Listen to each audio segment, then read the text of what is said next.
I've set up this encrypted chat for us. We need to talk about what happened, and we need to make sure no one else is listening. Good thinking, Marianne. Is this Signal or something else? Military-grade encryption. My brother-in-law helped set it up. No one can track it. Are we sure about that? After what happened, I don't know who to trust anymore. Sam has a point. The whole town feels like a graveyard now. I'm just glad we have somewhere to talk. I can't even say certain things out loud in my own house. It's been 3 days. 3 days since we lost everything. Not everything, Derek. We still have each other, and we're going to find out what happened at that race. And why no one's talking about the real cause. The horses. I've never seen animals behave that way. It wasn't natural. Nothing about that day was natural. My Sophia. She was just watching her tablet. Then she started saying things about making everyone smile. I should have taken it away from her. We all have regrets, Kayla. I wish I'd never let Ethan go to that race. He's still not speaking, just stares at the wall. We need to share what we know. We can't let them bury this. I lost Lily. I'm not going to let her become just another statistic. Not after our own goddamn horse tore her neck out. I agree. So where do we start? By establishing the facts. 23 ölü, 8 of them children, 42 injured, 15 critically, all during the Founders Race. And they're calling it a tragic accident, an unexplained case of mass animal hysteria. Those horses were more than hysterical. They were possessed, tearing at each other, attacking their riders, charging into the crowd. I mean, this picture alone says it all. Let's go back to the beginning. When did you all first notice something was up? For me, it was 2 weeks ago. Sophia started watching this new show on her tablet called My Little Pony.x. I thought it was just another cartoon. Ethan mentioned that too. Said all the kids at school were talking about it. My granddaughter Emma too. She's in the hospital now, severe trauma, but she was obsessed with that show. What even was this show about? That's the thing. When I looked at it, it seemed completely normal. Just colorful ponies. But Sophia said she saw different things I couldn't see. Ethan said the same. He said adults can't see the real show. Lily told me Pinkie Pie had a special smile just for kids. I thought it was cute at the time. I have something to show you all. Sophia took a picture of it the day before. I mean, just look at it. I couldn't see this when she showed me her tablet, but it showed up in the picture. Jesus Christ, that's what they were watching? That's disturbing. How is this being distributed? School tablets primarily, the ones the board issued last year, but some kids got it on personal devices too. Always appeared around the same time, between 3:15 and 3:45 p.m. Right after school lets out. So the children were being targeted, but why? I don't think it was just the children. I noticed strange behavior in some of our horses too. About a week before the race, owners bringing in their best stock, complaining about aggression, insomnia, unusual pupil dilation. I have something to share too. This is from Blackwell's prize stallion, one of the first to go berserk at the race. The neural tissue shows abnormal patterns. I've never seen anything like it. Did you report this? To who? Dr. Fleming said it was just pre-race stress. He practically dismissed me from his office. Now I know why. I got these from my old deputy friend. Official report on the incident. Notice what's missing? No mention of the children's behavior before the attacks. Exactly. No mention of the show. No mention of the kids trying to rush the field. Like they were drawn to it. Sophia broke her arm trying to climb the fence. I was holding her other hand. She just kept saying, Pinkie wants us all to smile. Then she bit me and ran. That's when they got her. This wasn't an accident. Someone did this. To our children. To our community. I think you're right, Derek. And there's more. The school is replacing all the tablets. Every single one. Effective immediately. They're destroying evidence. Who authorized this? Richard Whitmore, school board president. He's calling it trauma reduction. Says the children shouldn't use devices that might trigger memories. That's so convenient. He's on the Founders Club board too. So is Dr. Fleming and Mayor Harrington. All of them were safely in the VIP box during the race. The Founders Club. The race is their big event, no? They've sponsored it for generations. Something's not adding up though. Why would they want to destroy their own event? Unless some of the riders were targets. Think about it. Who were the rising stars this year? The Jenkins family, the Moores, the Patels, all dead or critically injured. All challengers to Blackwell's dominance in the circuit. My God, you think this was deliberate? It sounds crazy, but what other explanation is there? Cartoon ponies that only kids can see? Horses going berserk simultaneously? Children trying to climb into a death trap? Sophia was such a gentle girl. She wouldn't hurt a fly. But that day, she wasn't herself. None of the children were. We need to move fast. They're already destroying evidence. Next, they'll come after witnesses. We need to gather everything we can. Recordings, medical reports, witness statements, anything that doesn't fit their accident narrative. I can get more tissue samples. Maybe find a lab to analyze them. One outside of Meadowvale. I can look at the tablets before they're all replaced. See if I can find traces of the broadcast. I'll talk to my old colleagues. Some of them must have seen what really happened. I have more recordings from Sophia's tablet. I'll go through them. Good. Be careful, all of you. Don't trust anyone outside this group. Not yet. We don't know how far this goes. Or who's involved. What about Dr. Reeves, the neurologist from Westridge? I heard the hospital called her in to consult on the affected children. Not yet. We need more evidence first. Then we'll decide who to trust. I should go. Someone's at the clinic door. Be ready to fight if you have to. Agreed. Keep one hand on a weapon at all times. We'll check in tomorrow. Same time. Stay safe, everyone. Dr. Reeves, this is Sarah Winters, head nurse at Meadowvale General. Our chief of medicine suggested I reach out to you directly. Yes, this is Dr. Reeves. How can I help you? We have an urgent situation here. Multiple pediatric patients with identical neurological symptoms. Nothing like I've seen in 15 years of nursing. Can you elaborate on the symptoms? Extreme fixation, repetitive phrases, altered perception, and the strangest brain activity patterns. All following the incident at the Founders Race 3 days ago. The race incident? I saw something about that on the news. Wasn't it described as a case of animals going berserk? That's the public story, but there's more to it. The children, something happened to them too. Okay. Are you able to send me the case files? Yes. These are concerning patterns. The activity in the visual cortex is particularly unusual. Are all patients exhibiting the exact same symptoms? Yes, and they all keep saying the same phrase, making everyone smile forever, over and over. Some whisper it, some scream it, but they all say it. And this began after the race incident? During, actually. According to parents, many children attempted to rush the racetrack, even as horses were attacking people, like they were drawn to it. Several were injured trying to climb barriers. Were there any common factors among the affected children? Shared experiences? Media consumption? That's where it gets stranger. Many parents mentioned a cartoon show, something about ponies, but we haven't been able to verify it. I'll need to examine the patients personally. When can I come to Meadowvale? I'll check with administration and get back to you, but please hurry. These kids are suffering, and no one seems to know why. I'll begin preliminary analysis with what you've sent, and I'll be ready to travel as soon as you give me clearance. Thank you, Dr. Reeves. These families need answers.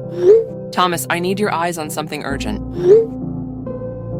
This is from multiple pediatric patients in Meadowvale. All the scans appear the same as this one. This looks familiar. Reminds me of the Jakarta case from 2018. That audio-visual trigger that affected those school children. I was thinking the same thing, but this is more pronounced and seems to have behavioral manifestations. The visual cortex activation is concerning. Classic pattern of external stimulus causing altered perception. Not mass hysteria, as some might suggest. There was an incident at a horse race. Animals went berserk, and children tried to rush toward the chaos. Animals and children affected? That's certainly a new one. I'm going to Meadowvale to investigate. Can you analyze these scans more thoroughly? Look for any signatures of known triggers? Of course. I'll run them through our database and check recent literature for similar cases. Just be careful, Elena. If this is induced behavior, someone could have caused it deliberately. That's what I'm afraid of. I'll keep you updated.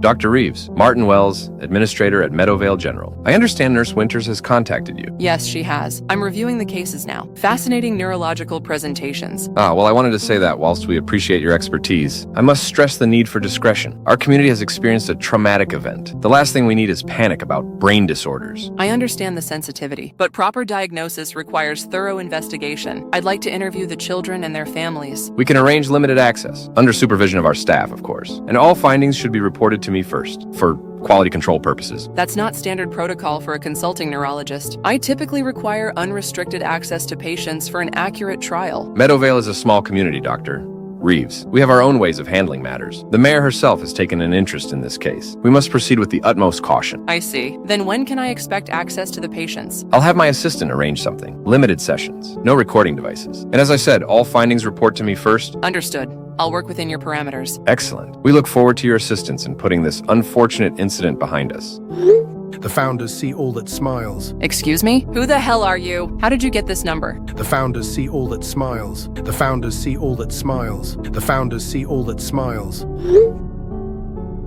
Who the hell are these men? What are you trying to tell me? They watch. They've always watched. Don't trust the smiles. Is this related to the Meadowvale incident? Please, if you have information that could help these children. Benjamin Cole, look for me. I don't have long left. Dr. Reeves, Dr. Victor Fleming, Chief Physician at Meadowvale General. I understand you've been consulted on our recent cases. Dr. Fleming, yes, I'm reviewing the data now. The neurological patterns are quite distinctive. I believe you'll find this is a simple case of mass hysteria. Children are highly suggestible, and after witnessing the tragic accidents at the race, well, trauma manifests in strange ways. The EEG readings suggest otherwise, actually. This appears to be a direct neurological response, not psychosomatic. With all due respect to your expertise, Doctor Reeves, you're not familiar with our community. These farming families are prone to exaggeration, and children pick up on that same anxiety. Science doesn't change based on geography, Dr. Fleming. These readings show clear patterns of external stimulation, not imagined symptoms. I've already begun treatment for mass psychogenic illness, mild sedatives, and cognitive behavioral therapy. I expect improvements shortly. Have you ruled out environmental factors, exposure to chemicals, digital triggers? All unnecessary. This is a clear case of hysteria. I've been practicing medicine in Meadowvale for 30 years. I know these people. Trust me, this will resolve itself. I'd still like to examine the patients myself. Martin will arrange something, but don't expect to find anything beyond what I've told you. Good day, Dr. Reeves. Dr. Reeves, I have found something interesting about those Meadowvale cases. What is it, Isabella? Well, I cross-referenced the affected children. All attend schools in the Meadowvale district, and all recently received new tablet devices, part of an educational initiative. When were these tablets distributed? About a month ago, sponsored by the school board, under President Richard Whitmore. He's also on the board of the local hospital, and something called the Founders Club. The Founders. That's interesting. Can you find out more about this club? Already looking. Seems to be some kind of historical society. Very exclusive. All members are from old Meadowvale families. They sponsor the annual Founders Race. The same race where the incident occurred? Exactly. And get this, Dr. Fleming that you mentioned, he's a member too. Interesting. Keep digging, Isabella, but be discreet. I think there's more to this story than just mass hysteria. Will do. Oh, and Dr. Reeves, be careful if you go to Meadowvale. I'm not sure they'll be all that welcome to outsiders currently. This is urgent, Reeves. I've just discovered that the children's medical records are being altered. What do you mean, altered? Original symptom notes are disappearing, brain scans are being replaced, and Dr. Fleming is changing diagnoses. All now say trauma-induced behavioral response. This isn't right. Damn it, are you able to preserve any original records? I saved copies, but I'm scared, Dr. Reeves. People are watching me. A nurse who questioned Dr. Fleming yesterday was fired. I'm coming to Meadowvale tomorrow. I smell malice. Everyone online? I think I found something that could be pretty damn useful. Yeah, I'm here. I'm here too. Just finished at the clinic. Present. Awesome. So basically, I couldn't sleep last night, so I started going through Sophia's tablet, the one she was watching that show on. Did you find something about the broadcast? More than something. I found the actual cached data. Derek, you're the tech guy. Does the stuff I sent you over on email look like normal streaming data to you? No, not at all. Regular streaming services like Netflix or YouTube have specific signatures. This looks like it's coming from a local server. Locale? As in somewhere in Meadowvale? Exactly. Not from the internet at all. Someone in town was broadcasting this directly to the kids' tablets. That's a game changer. No wonder they're replacing all the school tablets. This is deliberate then. Someone targeted our children. Can you trace where it came from, Derek? I can try. Give me a few hours. I need to analyze the packet data. Meanwhile, I have something too about my Lily. The week before the race, she mentioned seeing Pinky. The character from the show? Yes, but not on her tablet. She said she saw her at school. Excuse me? Is that code for something or? That's what I'm trying to figure out. I thought she was just playing pretend, but she also said she saw Pinky at Mr. Blackwell's party. Blackwell's annual pre-race party? The one for the kids?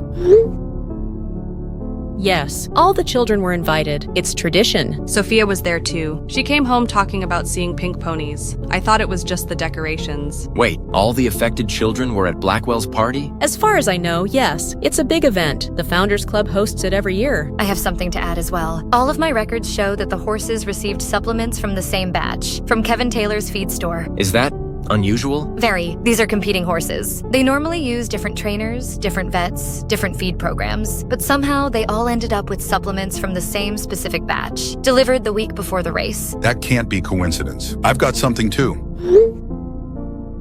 The official race lineup. Notice anything strange? The starting positions, they're different from what was announced earlier. Exactly. Last-minute changes, supposedly for safety reasons. But look at the positioning. All the horses that went violent, they were placed right next to the front runners. The Jenkins family horse, the Moores, the Patels. The rising stars you mentioned before, the ones threatening Blackwell's dominance. This is sick. They planned this, those bastards. They used our children. And who approved these changes? Race Committee Chairman Jonathan Blackwell. So it all leads back to the Founders Club and Blackwell. Everyone, I have news. I analyzed the data from Sophia's tablet. And? The broadcast server, it's located somewhere on Blackwell Estate. My God. That confirms it then. We're dealing with the Founders Club. They orchestrated this whole thing. But why? Why kill our children? They weren't the targets. The children were just collateral damage. It was about the horses and their riders, eliminating competition. And maintaining control. The Founders have controlled this town for generations. The race is their crown jewel. Oh crap, we may have a problem. I'm noticing something strange. On my network network metrics. Someone's probing our communications. What? You said this chat was secure. It is, or it should be, but there's definitely unusual activity. Packet sniffing, port scanning. In English, Derek? Someone's trying to listen in,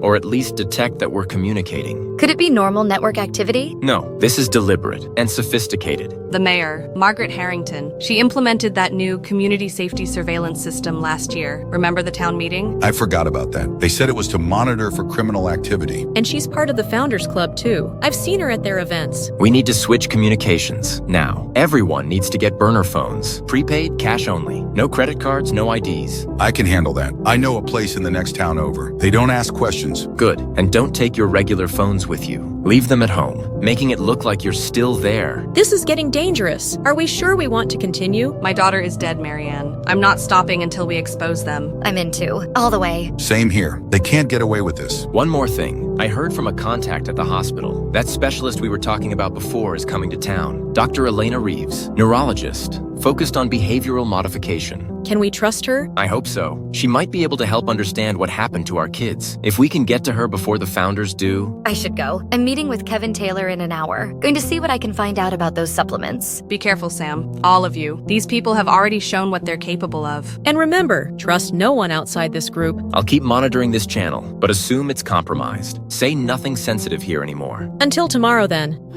Dr. Reeves, my name is James Morrison. The hospital gave me your contact. Yes, Mr. Morrison. I'm currently consulting on several cases from Meadowvale too, so you've got the right person. How can I help you? Well, you see, my son Tyler hasn't slept in 3 days. He wakes up screaming about ponies, about someone named Pinky slaughtering the others. I'm sorry to hear that, Mr. Morrison. What exactly does Tyler say about this Pinky character? That she wants everyone to smile forever. That she's coming to make us all happy. He draws these pictures.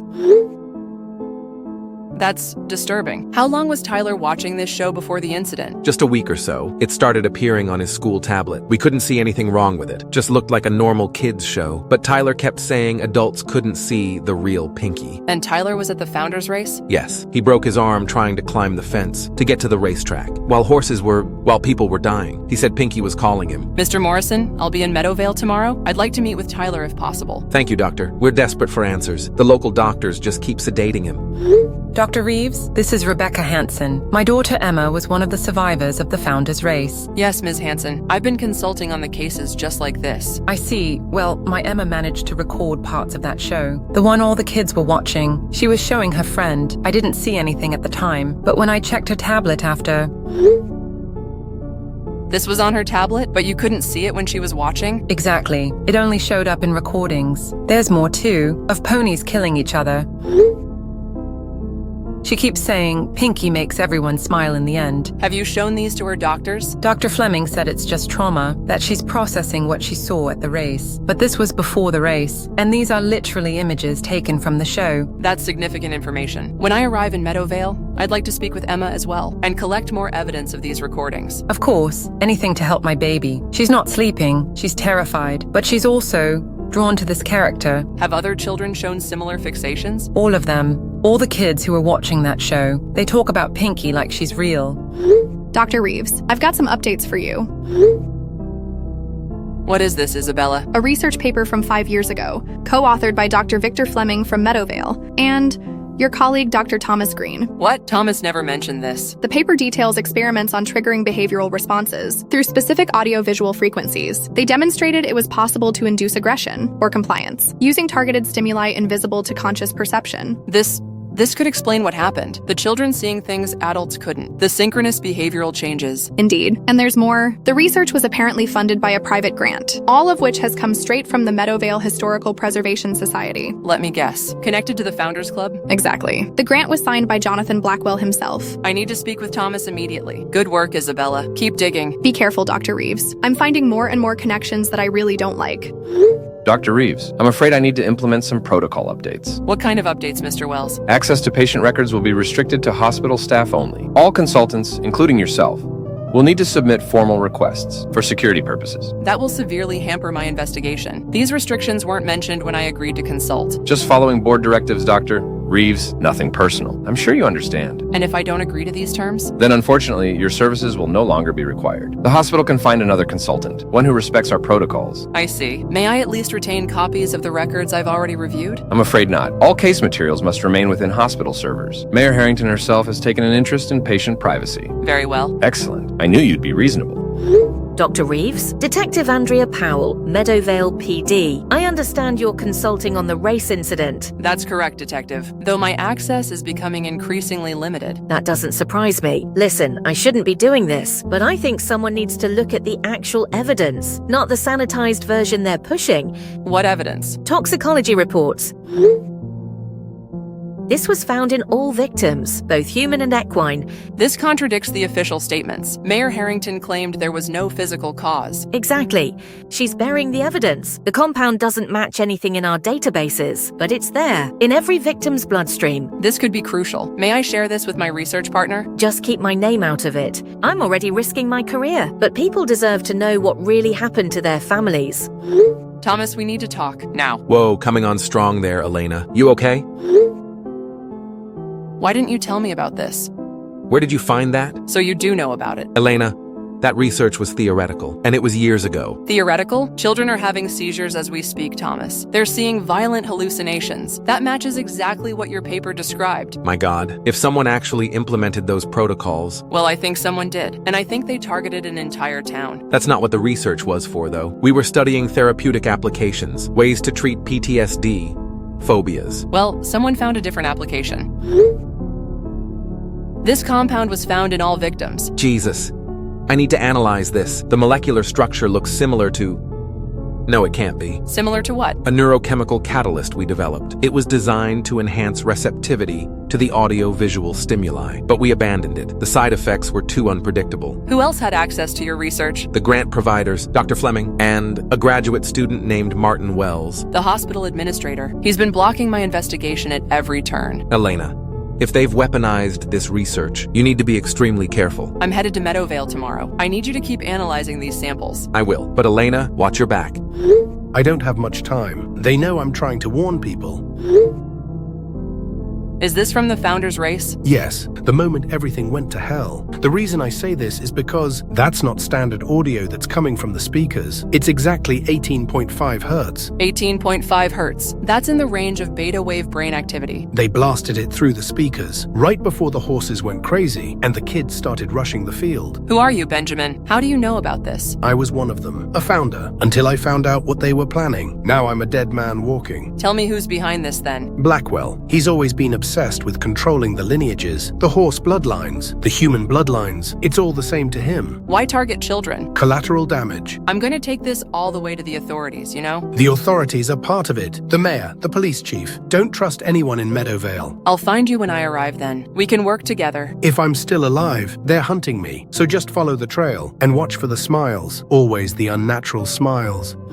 Helena, you were right. The frequencies of the speakers from race day. It matches our experimental protocols exactly. Combined with the compound in the bloodstream, it would create a perfect storm of neurological manipulation. So they used your research to trigger synchronized violence? Yes. God, this is my fault. No, Thomas. You couldn't have known. I should have destroyed that research, not published it, not let it fall into those hands. We'll make this right. I'm leaving for Meadowvale in the morning. Be careful, Elena. These people are clearly willing to kill. Don't let them know what you know.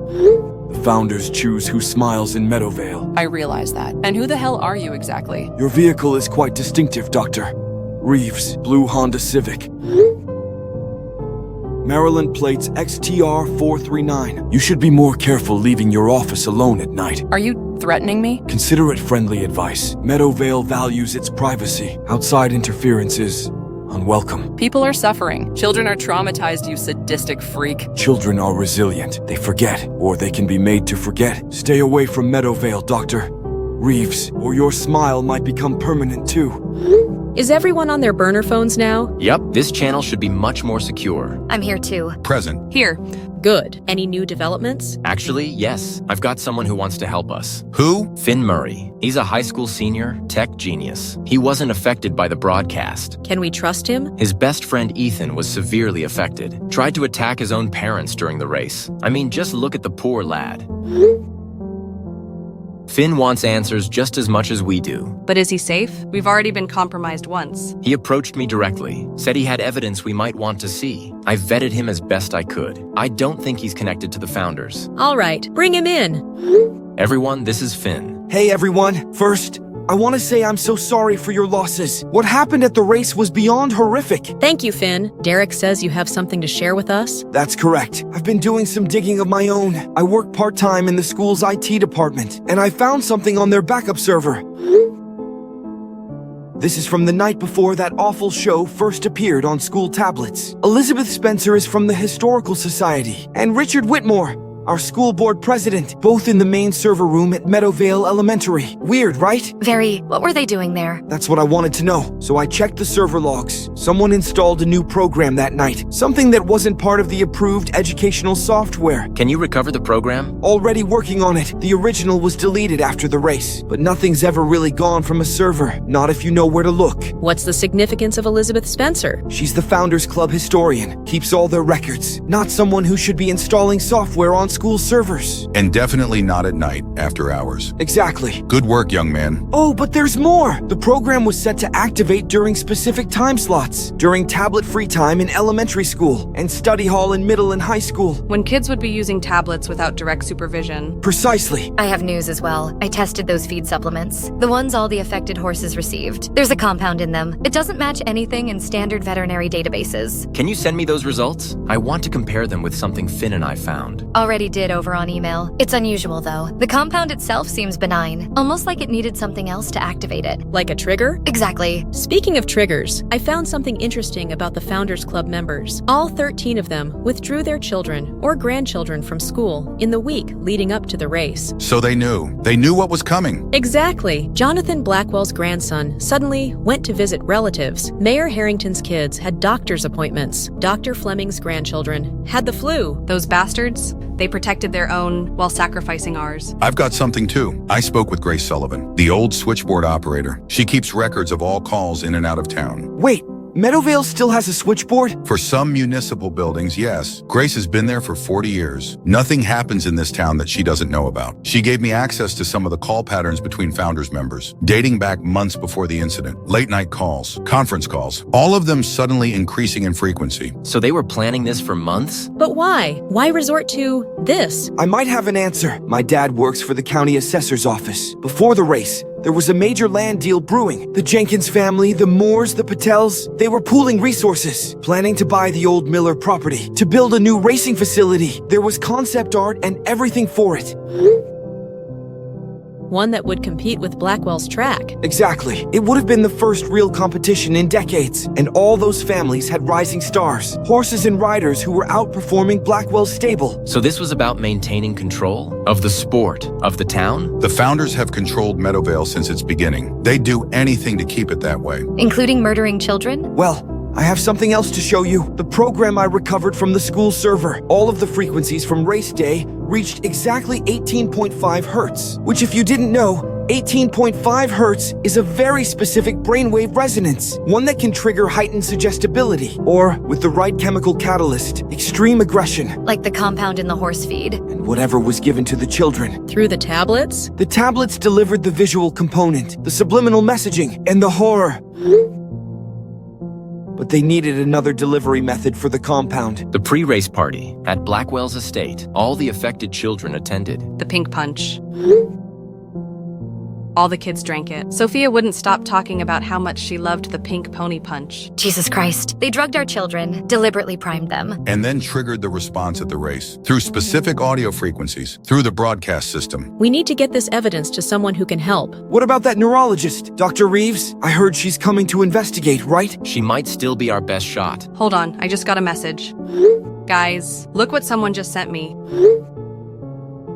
With this message, stop asking questions if you want your other children to keep smiling. They know what we're doing. They're threatening my sons now. This is sick. Who the hell even sent that? Unknown number. I can't trace it. Kayla, where are your boys right now? With my sister. In the next town over. I sent them away after the funeral. Smart move. They're safer outside of Meadowvale than in... But for how long? These people are monsters. What if they go after my sister too? We need to move faster. Compile everything we have. All the evidence. Finn and I will keep working on decrypting the program. Once we have have the full picture, we go to Dr. Reeves. They killed my daughter, used her like a lab rat, and now they're threatening my sons. We will make them pay, Kayla. I promise you, they won't get away with this. If they're threatening us, it means we're getting close. They're scared. And desperate people make mistakes. We need to be careful, but we can't stop now. I know. I won't stop. For Sophia. For all our children. I should get back to work on that program. The deeper I dig, the more I find, and none of it is good. Keep us posted. And Finn, thank you for helping us. Of course. What happened wasn't right, and someone needs to stand up to the founders, even if it's just us.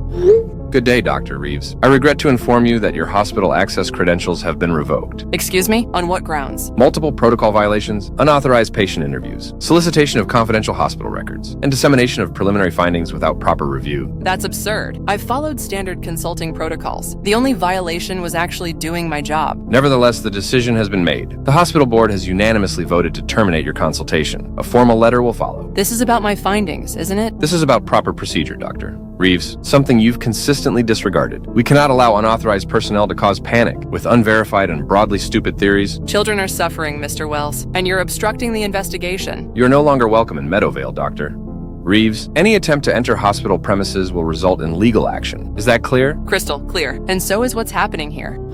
Dr. Reeves, are you alone? Yes. What is it? This case just grew tenfold. I've just found 3 previous incidents, all in small equestrian communities, all following a similar pattern to Meadowvale. Christ. And when exactly did these occur? 2017, Willow Creek, Kentucky. 2009, Heartland, Virginia. 2021, Riverdale, Tennessee. All had unexplained behavioral outbreaks among children. All had incidents with horses, though none as severe as Meadowvale. Were there any connections between these communities? Yes. All had children's entertainment events sponsored by companies owned by Jonathan Blackwell. Blackwell again. So he's been testing this method, refining it. That's what I think too. And each community had rising equestrian stars, who suffered accidents following the outbreaks. This is methodical, calculated. We need to alert authorities. That's another problem. The local police departments in each town all received generous equipment donations from the same historical preservation societies with ties to Blackwell's organizations, hence their upgraded police station. So the authorities were compromised too, just like in Meadowvale? Exactly. Dr. Reeves, how deep does this go? Deeper than we imagined, clearly. You're getting us close though, Isabella. Keep your doors locked from now on though. These people are evidently dangerous. I know. I'm using secure channels too, and I've backed up everything to an offline drive. Good. We'll need all the evidence we can get. Dr. Reeves, I heard they're blocking you from Meadowvale. News travels fast, I see. But yes, my hospital access has been revoked. I'm not surprised. They're in full containment mode. I have something else for you. Internal police reports from race day. What am I looking at? Mayor Harrington's direct orders. She instructed officers to confiscate all recording devices before paramedics were even allowed on scene. That's unconscionable. It gets worse. Evidence collection was prioritized over emergency response. People died waiting for help, while officers gathered phones and cameras. They were more concerned with hiding what happened than saving lives? Exactly. And any officer who questioned these orders was immediately reassigned or permanently suspended.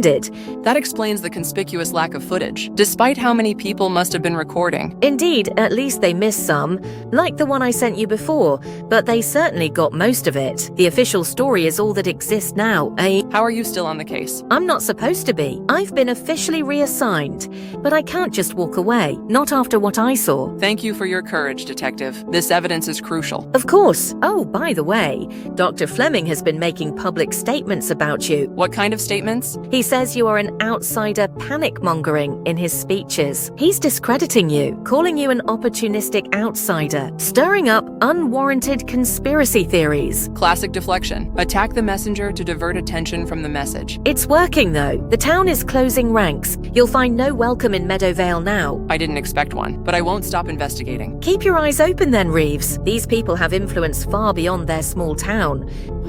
Elena, I've analyzed the subliminal patterns in that broadcast, the ones from the recordings parents sent you. And? It's my work, my technique, but not from any published paper. No? What did it get used for then? It was something I developed in private research, never published, never shared publicly. Then how did it end up in that broadcast? Someone had access to my confidential files, and there were only 3 people who knew about this technique: myself, Martin Wells, and Dr. Fleming. Both directly involved in blocking the investigation. Exactly. They didn't just use my work. They weaponized it, just like we guessed. honest. This technique was designed for treating phobias, not triggering mass violence. Could it have done what happened in Meadowvale? Caused both children and animals to become violent? With the right chemical catalyst, yes. The compound found in the toxicology reports, combined with this specific audio-visual pattern, it could absolutely trigger synchronized aggressive behavior in both humans and animals. My God, they engineered a massacre then. Looks like it. And what's even crazier is that those bastards are trying to hide what they did. Elena,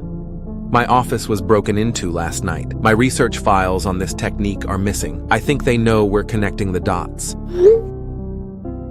Well, you'll never guess what. They did the same to my office too. Someone went through everything. They're really trying to erase the evidence. Those goddamn thugs, and something tells me these pricks won't stop at burglary either. Precisely, but I can't stop now. Too many lives are at stake. They're closing in on me, Elena. I'm going to share what I know while I still can. What am I looking at? Founders Club records, dating back generations, evidence of their interventions. Interventions? Accidents, orchestrated to eliminate rivals. 1965, the Bailey family's stable fire. 1978, the Thompson family's sudden bankruptcy. 1989, the Westcott racing team's drunk driving incident. 2002, the Chen family's mysteriously aggressive horses. All were rising stars in racing. All were building competing facilities. All were eliminated. This has been happening for decades? Generations. The founders believe they're entitled to control Meadowvale's bloodlines, both equine and human. It's their twisted legacy. And no one has stopped them? They control everything. The police, the hospital, the school system, the local media. Anyone who gets in their way disappears. Like you will if they find you? Yes, but not before I expose them. Listen, Dr. Reeves, there's a group of parents investigating too. The Westfield Farms group. Find them. Together you might actually stop this. How do I contact them? I don't know exactly, but there's a teenager helping them. Finn Murray, tech genius. If anyone can connect you safely, it's him. Thank you, Benjamin. Please stay safe. Too late for that. Just make them pay. Make them all pay. You're Dr. Reeves, right? Excuse my intrusion, but my name is Marianne Turner. I believe you've been investigating the Meadowvale incident? Yes, though attempting to investigate might be more accurate. I'm sorry, but how did you get this number? I recognized your name from hospital records. You were consulting on the affected children's cases, including my daughter Lily's, before she died. I'm so sorry for your loss, Ms. Turner. And yes, I was examining those cases until I was blocked at every turn. We know the Founders Club has been covering everything up, but we have evidence. A lot of it. The Westfield Farms Group, parents and family members of victims. We've been investigating on our own. Someone named Benjamin Cole mentioned your group to me. Said I should find you. Benjamin? The former founder? We've been trying to locate him. I'm shocked he's still alive, to be honest. Yeah, he's in hiding. The other founders are hunting him, but he provided historical records, showing this isn't the first time they've eliminated competition. We found the same pattern. Ms. Reeves, we need your help, and I think based on what you've just said, that you also need ours. I do indeed. We should combine our findings, but we need to be extremely careful. They're monitoring everything. We have secure channels, and someone who can ensure they stay secure. Let me guess. Finn Murray? How did you know? Benjamin mentioned him too. Said he was your tech specialist. I wasn't aware they knew each other. Regardless, Finn will set up a secure line for us. The others would benefit from your expertise. Yes, send me the details. Finn will contact you shortly. Thank you, Dr. Reeves. You've given us some real hope, finally. Hope that someone might finally believe us. Channel secured. No outside connections detected. Welcome, Dr. Reeves. Thank you for setting this up, Finn. I've introduced Dr. Reeves to our investigation. She's been working on the neurological aspects of what happened. Good to meet you, Doctor. Same here. Thank you for helping us. Dr. Reeves, I understand you've been blocked from the official investigation? Yes, quite aggressively. Martin Wells revoked my hospital access. Dr. Fleming has been publicly discrediting me, and the mayor has essentially banned me from town. They're desperate to keep me away. Which only confirms we're on the right track. Dr. Reeves, I'm Samantha Chen, the veterinarian. I've been analyzing tissue samples from the affected horses. And I've been examining brain activity in the affected children. Have you found any common factors? Yes. All samples show a strange compound. It targets the amygdala and frontal lobe. That's consistent with what we found in the children's blood work. A compound that alters emotional regulation and decision-making. Exactly. It explains both the violence and the fixation on smiling forever. The frontal lobe controls impulse control. The amygdala processes fear and aggression, mixed in this horrible TV show. And you have a lot of psycho children. So they essentially rewired their brains? Not permanently, but temporarily overwhelmed normal functions. Combined with the right visual and audio triggers, Which is where my findings come in. Derek and I have been working on the broadcast files. We finally cracked the encryption. It was sophisticated, military grade almost, but we managed to break through. The broadcast contains embedded triggers designed to activate when paired with specific audio frequencies. 18.5 Hz. Yes! How did you know? I have a colleague, Dr. Thomas Green. His research was weaponized for this, all without his knowledge. He identified that frequency as the trigger. Well, we've confirmed it. The broadcast needed that specific audio frequency to activate its full effect. And guess what? That exact frequency was played during the race through the announcement system. Which was controlled by none other than Michael Rodriguez, the race announcer, a recent Founders Club inductee. So they delivered the compound through food and drink, primed the children with the broadcast, and triggered everything at the race, with Rodriguez controlling the audio. And the results were catastrophic. Tell me about the broadcast itself. What exactly were the children seeing that adults couldn't? I can answer that. My daughter Sophia recorded parts of it. This character, Pinky, would smile as she killed the others, saying they needed to smile forever.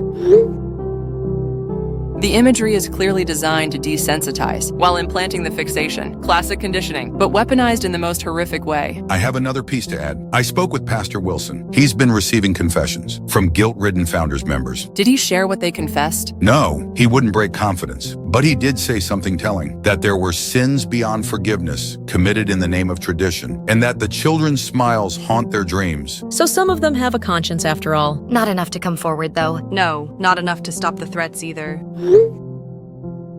They sent me lots of these, of all our houses, our families. They're monitoring you in real time? Yes, along with more threats against my surviving children. I've moved them even further away now. They're clearly feeling threatened by our investigation. Damn it! They're watching all of us in the real world now. That's so much worse than on text. Zoe Phillips is missing too. The stable hand? The one who gave us those photos from Blackwell Estate? Yes, she sent this last night. Whitmore's security team is following me.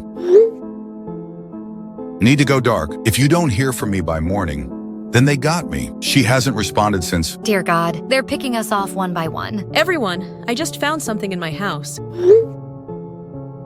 This was hidden in my kitchen light fixture. They've been listening to everything. Are you still at home, Marianne? I'm literally walking out the door now. No way am I staying here with this crap. We need to go dark then, all of us, for at least 48 hours. Change locations. Change phones. Assume everything is compromised. I agree. And I need to warn my colleague Thomas. He could be in danger too. What about our evidence? If they find it? I've been backing everything up to secure offline storage, multiple copies, in multiple locations. Smart. Where do we meet? After the 48 hours, I mean? We meet nowhere. Stick to text. Finn will set up another chat. Understood. Stay safe, everyone. Watch for the smiles. I'll establish new secure channels. Different encryption, different routing. They won't be able to track us. I'll continue my analysis, away from my office. With Thomas's help, we'll find a way to prove what they did. Thank you all for risking everything. For the truth. For our children. For Meadowvale. For justice. Stay alive. That's the most important thing now. Channel closing in 30 seconds. Delete all local copies of messages. See you on the other side.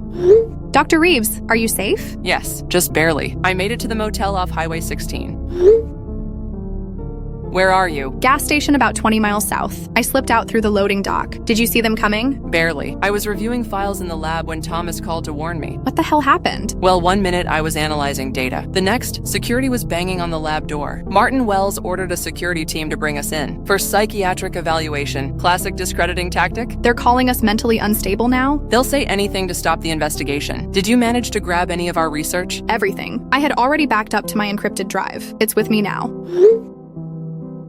Good thinking. Stay where you are for now. We can't risk meeting up yet. I can hear police sirens. They're actually hunting us? Not just security anymore. This has escalated way beyond that. What's our next move? Keep moving. Use cash only. No credit cards. I'll check in every few hours. Stay safe, Dr. Reeves. They look determined. Elena, are you safe? For now. What's happening at Westridge? Complete chaos. Security teams everywhere. They're searching offices. Martin Wells is claiming you stole confidential patient information. That's a lie. Everything I accessed was within my consultation parameters. I know.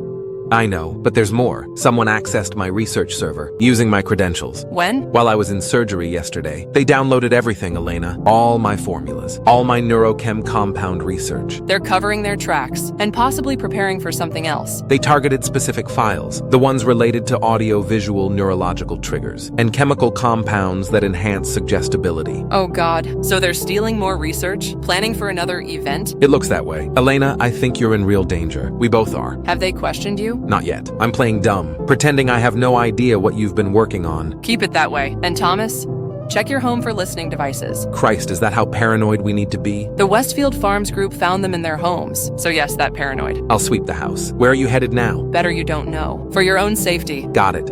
You just keep your head low. These people have already been killed. Just stay alive. That's the important thing right now. Dr. Reeves, are you seeing the news? No, what's happening? Mayor Harrington just made a statement about you. She's claiming you're spreading dangerous misinformation causing community panic, and she's ordered your detention for questioning. She can't legally do that. She has no jurisdiction outside Meadowvale. Logic doesn't seem to be their strong suit right now. They're desperate, and they're claiming your false theories constitute a public health risk. That's absurd. Well, it just gets better. She's enlisted neighboring county sheriffs. They're all actively looking for you and your assistant. Isabella, she's really in that much danger too? Yes, they're claiming you both stole confidential medical records and violated patient privacy laws. All lies. We followed proper protocols though. And to them, you're just a leak, so they're painting you as a dangerous conspiracy theorist. So stay off main roads. They've set up checkpoints.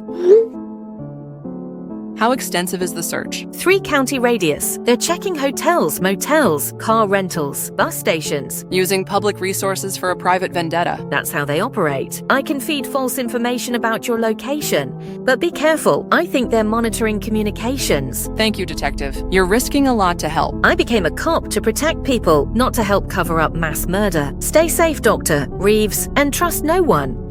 Dr. Reeves, this is Jonathan Blackwell. I'm afraid Mr. Cole has had something of a mental break, and I thought you should know. We came to check on his welfare and found him in quite a state. What the hell have you done to him, you damn monster? Done to him? My dear doctor, we've done nothing but provide assistance. Mr. Cole has been experiencing paranoid delusions, and he's decided to leave town for treatment. I don't believe you. That's your prerogative, but you should know. Your crusade is hurting innocent people, causing unnecessary fear, in a community that is already severely traumatized. Innocent? You orchestrated a massacre. Such shocking allegations from a supposedly reputable doctor. Perhaps you should seek help as well, before your delusions cause more harm. You won't get away with this. I'm afraid I don't know what you mean, but I do know that interfering in Meadowvale affairs has never ended well for outsiders. Something to consider, Dr. Reeves, for your own well-being.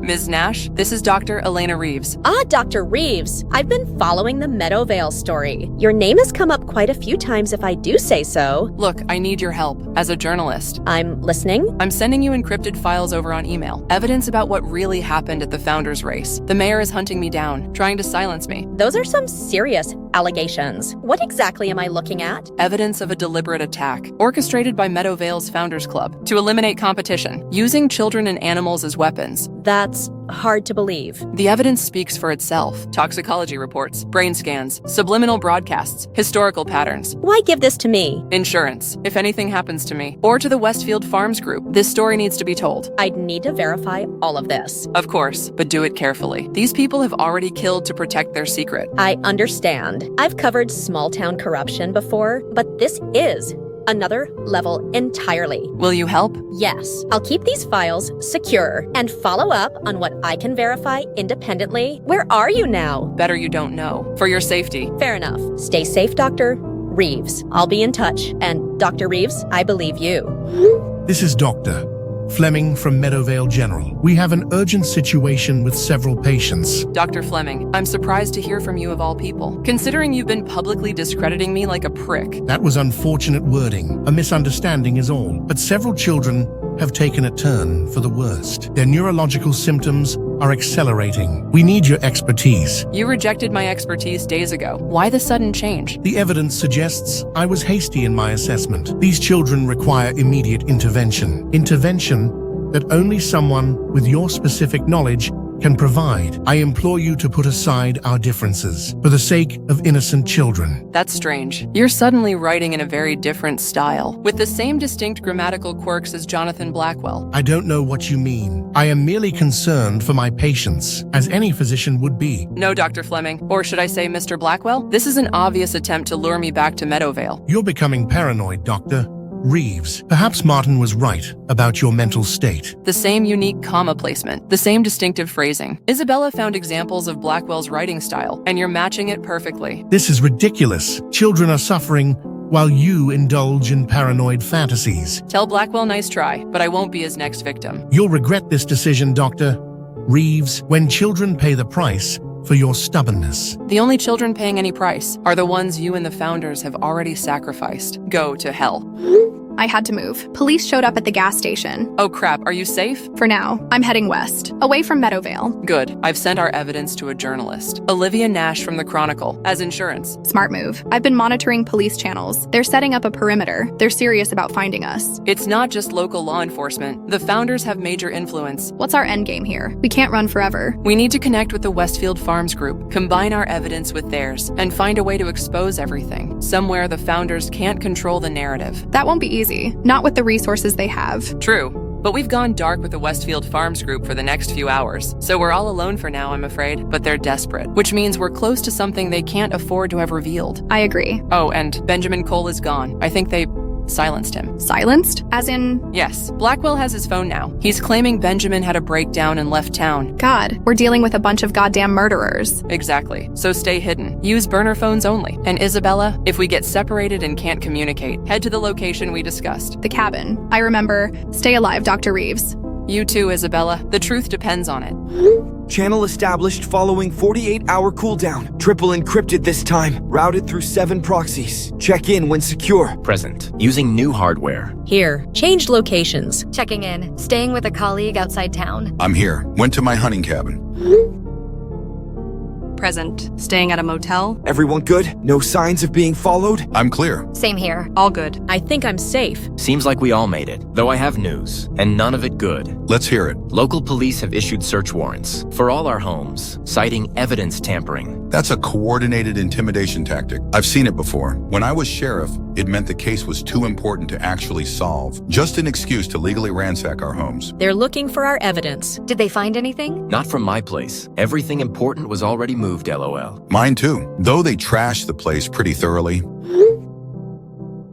I have something disturbing to report. I received a package yesterday at my sister's house, where I've been staying.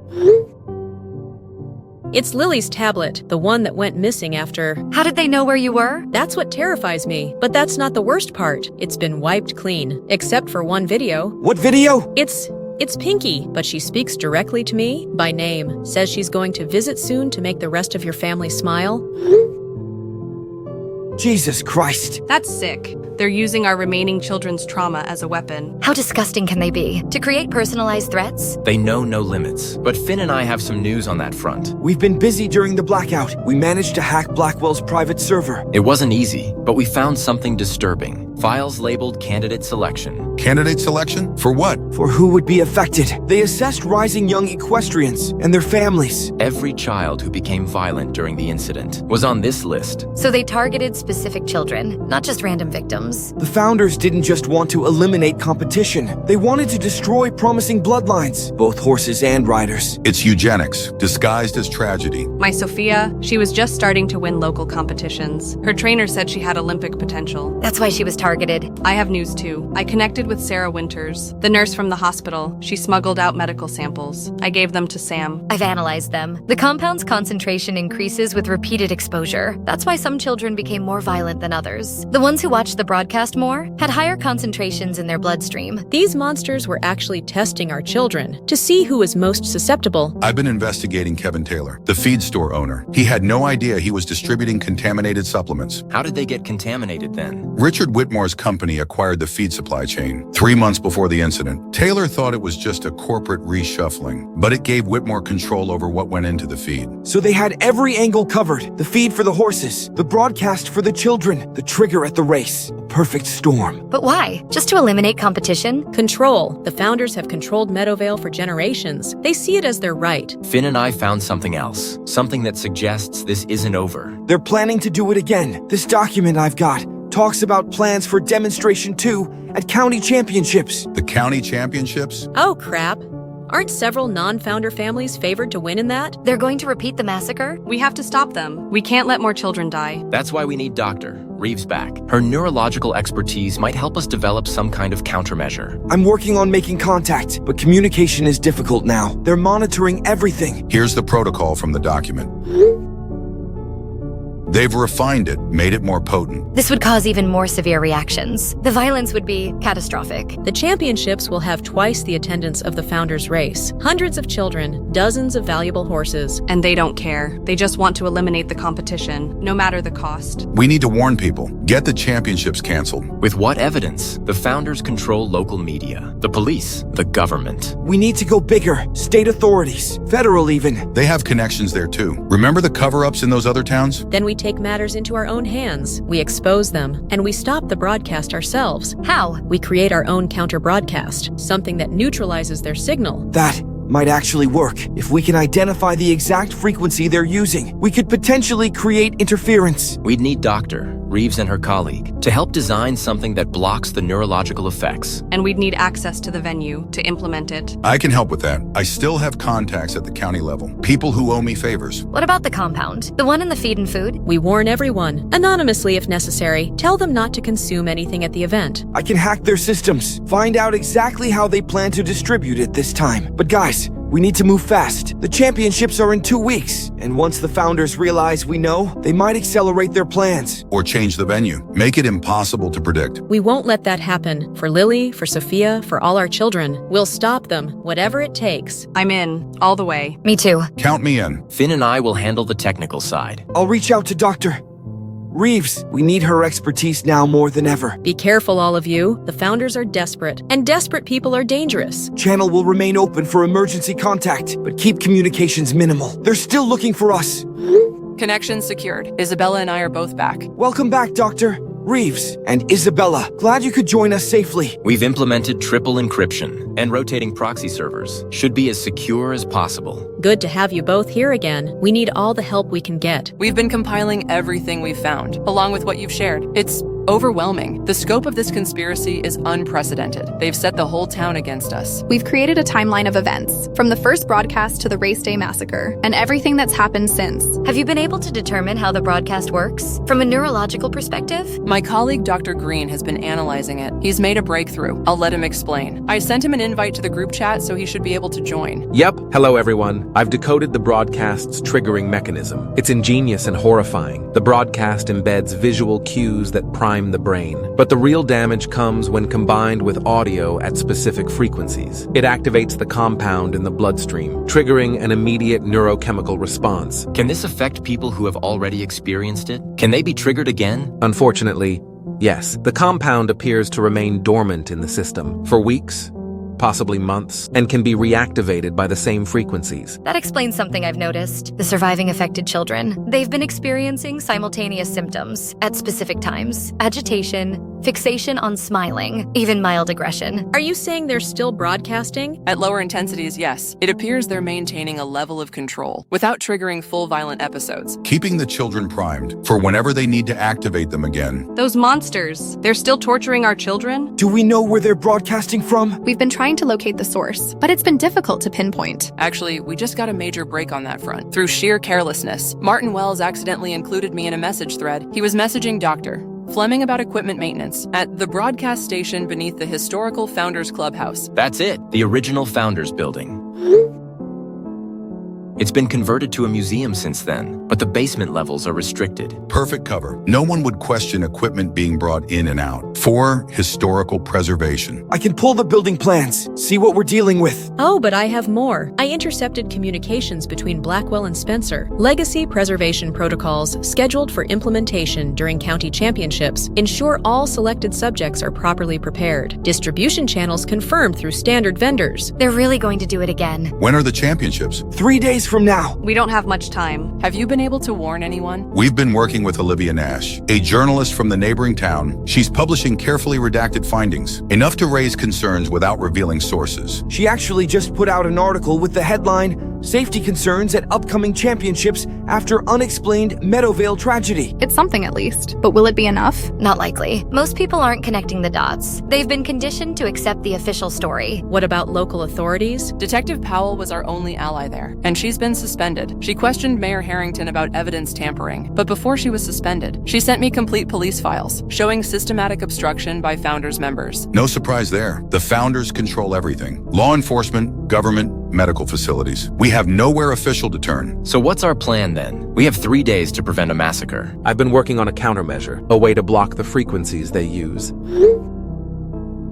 If we can broadcast this near their transmission, it should create enough interference to prevent activation. I could build that with the right parts. I can help too, but we'd need access to the venue. And a way to neutralize the compound. What about an antidote? We've been working on that too. The compound binds to specific neuroreceptors. If we can flood the system with a competing compound, we might be able to block the receptors, making the triggers ineffective. Thomas and I have synthesized a potential blocker. Nothing fancy. Just an amino acid sequence that should compete for the same binding sites. In theory, it would prevent the original compound from activating. How would we administer it? That's the problem. It would need to be ingested, just like the original compound was. So we'd need to get it to everyone attending? Ideally, yes. What about the water supply for the event? That could work. If dilution doesn't weaken it too much, we'd need to calculate precise concentrations. We're running tests now. Should have results by tomorrow. I'll work on the signal jammer, but I'll need access to the Founders Clubhouse to disrupt the broadcast at its source. That won't be easy. Security is tight, especially now. I might be able to help with that. My late husband did renovation work there. I still have his old access cards. If they haven't changed the systems... Worth a try. What about the championships themselves? We need people on the ground. I can be there. As a veterinarian, I have access to the stables. I'll be at the main event, watching for any signs of the Founders activating their system. I'll coordinate with security. I still have friends who don't know about my involvement. What about Blackwell? And the other Founders? They'll be looking for us. We need to stay under the radar until the last possible moment. And we need a backup plan, in case our countermeasures fail. Evacuation routes, emergency protocols. I'll map them out. What about evidence? If we succeed in stopping them, we need proof of what they did. I'm working on that too. Setting up remote recording devices to capture any incriminating conversations. And I'm compiling all our evidence into a secure file, ready to send to state and federal authorities. The moment we have confirmation. We only get one shot at this. If we fail... We won't fail. Not again. Not with so many lives at stake. Isabella and I will finalize the receptor blocker and determine the best delivery method. I'll complete the signal jamming specifications and send them to Finn and Derek. We'll build multiple jammers in case some get discovered. I'll keep monitoring their communications, looking for any changes to their plans. I'll secure transport and emergency routes. I'll prepare medical supplies in case things go wrong. 3 days. 3 days to stop monsters who've been operating for generations. We can do this. We have to. For our children. For Sophia. For Lily. For Emma. For all of them. Stay safe and stay in contact. I'll maintain this channel. Check in every 6 hours with updates. See you all soon, one way or another. This ends in 3 days. Status update, everyone? T-minus 68 hours until championships. Signal jammer prototype complete. Testing effective range now. Pretty confident this will block their frequencies. Looking good. I've programmed it remotely to specifically target 18.5 hertz, plus the secondary frequencies we identified. This is good news, and I've been working with Thomas's formula. The neutralizing agent is promising. Initial tests show it binds to the same receptors as the compound, potentially blocking activation. The compound appears water-soluble too, which means we might be able to distribute it through beverages at the event, but we'd need access to the supply chain. Kayla and I have been contacting affected families, warning them to keep children away from the championships and to avoid any screens showing cartoons. Some believe us, others think we're crazy, but some is better than none. I've reached out to my state-level contacts, requesting investigators. Told them we have evidence of criminal negligence related to the Meadowvale incident. They're skeptical, but listening. I've been backing up all our evidence: quadruple redundancy, cloud storage with encryption, physical drives in secure locations, and a complete package ready to send to multiple agencies. Excellent work, everyone. We've also made a breakthrough on identifying all current Founders Club members, thanks to those historical records, the ones Zoe Phillips photographed before she disappeared. How many are there? 13 active members total. Jonathan Blackwell, owner of Blackwell Estate and Meadowvale Racecourse. Margaret Harrington, mayor. Dr. Victor Fleming, chief physician. Richard Whitmore, school board president. Elizabeth Spencer, historical society head. Martin Wells, hospital administrator. Michael Rodriguez, race announcer. Patricia Winters, county judge. Charles Montgomery, bank president. Dr. James Sullivan, veterinarian. William Harrison, police chief. Robert Davidson, feed supplier owner. Thomas Clark, media executive. Found another picture of them all too. This one is more recent. They control everything, every aspect of Meadowvale. And many parts of the county, too. Notice the positions they hold, strategic control points. And I found something else while analyzing their targets. Looking at all victims across generations, there's another pattern. The Founders don't just target rising competitors. They specifically target families without historical ties to Meadowvale. Why? Is winning the race every year not enough? Clearly not. Every affected family in the most recent incident, and in previous accidents going back decades, were newcomers to the area, first or second generation. So it's not just about competition? It's about bloodline control too, maintaining their grip on the equestrian culture, ensuring only legacy families succeed. We moved to Meadowvale 5 years ago, when Sophia showed talent in riding. Same with us. We came for the equestrian programs. Lily was so promising. They're culling outsiders, preserving their precious bloodlines, both human and equine. That explains why Blackwell's documents referred to candidate selection. They're selecting which bloodlines to eliminate. This is medieval, like some twisted feudal system. Only with mind control technology and chemical weapons. Speaking of weapons, I've been thinking about the championships. We need to consider that the Founders might change their approach, now that we've disrupted their original plans. Agreed. They've shown they're adaptable. What contingencies do we have? I'm building multiple jammers, different frequencies, different ranges. We'll cover all possible variations. I've prepared several formulations of the blocker for different delivery methods. Water, food, even airborne if necessary. I've hacked into the venue security system. We'll have eyes everywhere during the event. Nothing will happen without us seeing it. What about evacuating potential victims if we detect the broadcast starting? I've mapped emergency exit routes and positioned trusted people at key locations to direct people to safety if needed. We should also consider what to do with the Founders if we succeed. We need to ensure they face proper justice. I've prepared dossiers on each member, with specific evidence of their involvement, ready to submit to authorities. State authorities, not local. We can't trust anyone connected to Meadowvale. Hold on. The alarms just went off on my security feeds. That's not good. Police raided Derek's position. Crap. How did they find me? Who authorized this? Checking police channels now. It's Harrington. She authorized a raid under terrorist threat investigation. They're ramming the door. I need to destroy anything sensitive. Ditching this phone now. We'll contact when safe. Derek's offline. I'm on the security feed now. He made it out, but they're confiscating his equipment, including our prototype jammers. How did they know, though? How did they find him? Checking for security breaches. Nothing obvious in our communications from what I can see. They must have been watching him. Physical surveillance. This is a major setback. Those jammers were crucial to our plan. Can we build more? In time too? Not easily. Derek had specialized equipment. Components that are hard to source quickly. So what now? We have less than 3 days. And we just lost our primary countermeasure. We need a backup plan. Something they won't expect. What about their broadcast source? If we can't jam the signal, maybe we can disrupt it at its origin? The Founders Clubhouse, where they're broadcasting from, but security will be tight, especially now. And they'll be watching all of us. Not necessarily all of us.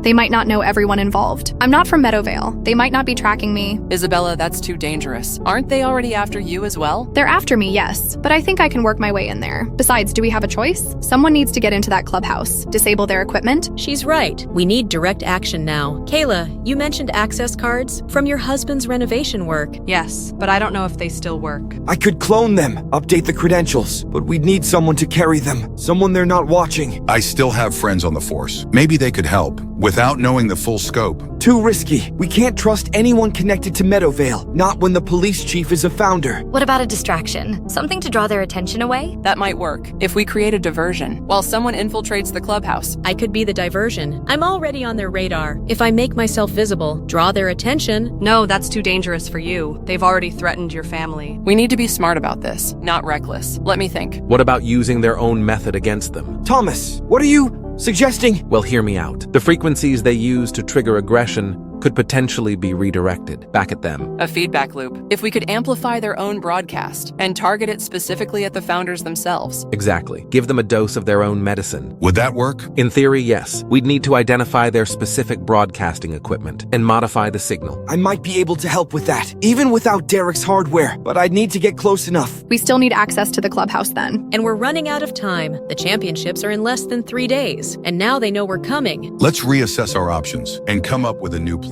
Agreed. Everyone, focus on what we can still control. Isabella and I will continue with the neutralizing agent. Sam, work on distribution methods. Finn, see what you can salvage of the jamming technology. Robert, maintain your contacts with state officials. They may be our last hope if all else fails. And I'll continue warning families. Even if some don't believe, every child kept away from the championships is one more potential victim saved. I'll check on Derek when I can, see what information was compromised, and adjust our security protocols. Stay safe, everyone. The founders are playing for keeps now.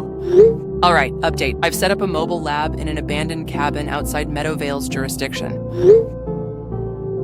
It's not ideal, but it works. And more importantly, it's off their radar. They may have found Derek, but they're not finding me. Smart move. How's the analysis coming? Same old, same old. I've been studying the complete neurological effects of both the broadcast and the compound when combined, and I'm starting to see patterns I missed before. Something that could potentially be useful to us. What kind of patterns? I'd rather not say over text just yet, even with our encryption, but I'm developing a theory about how we might get some real justice on the founders. Speaking of which, I tried to reach your location, but the police have literally made a wall around the forest perimeter.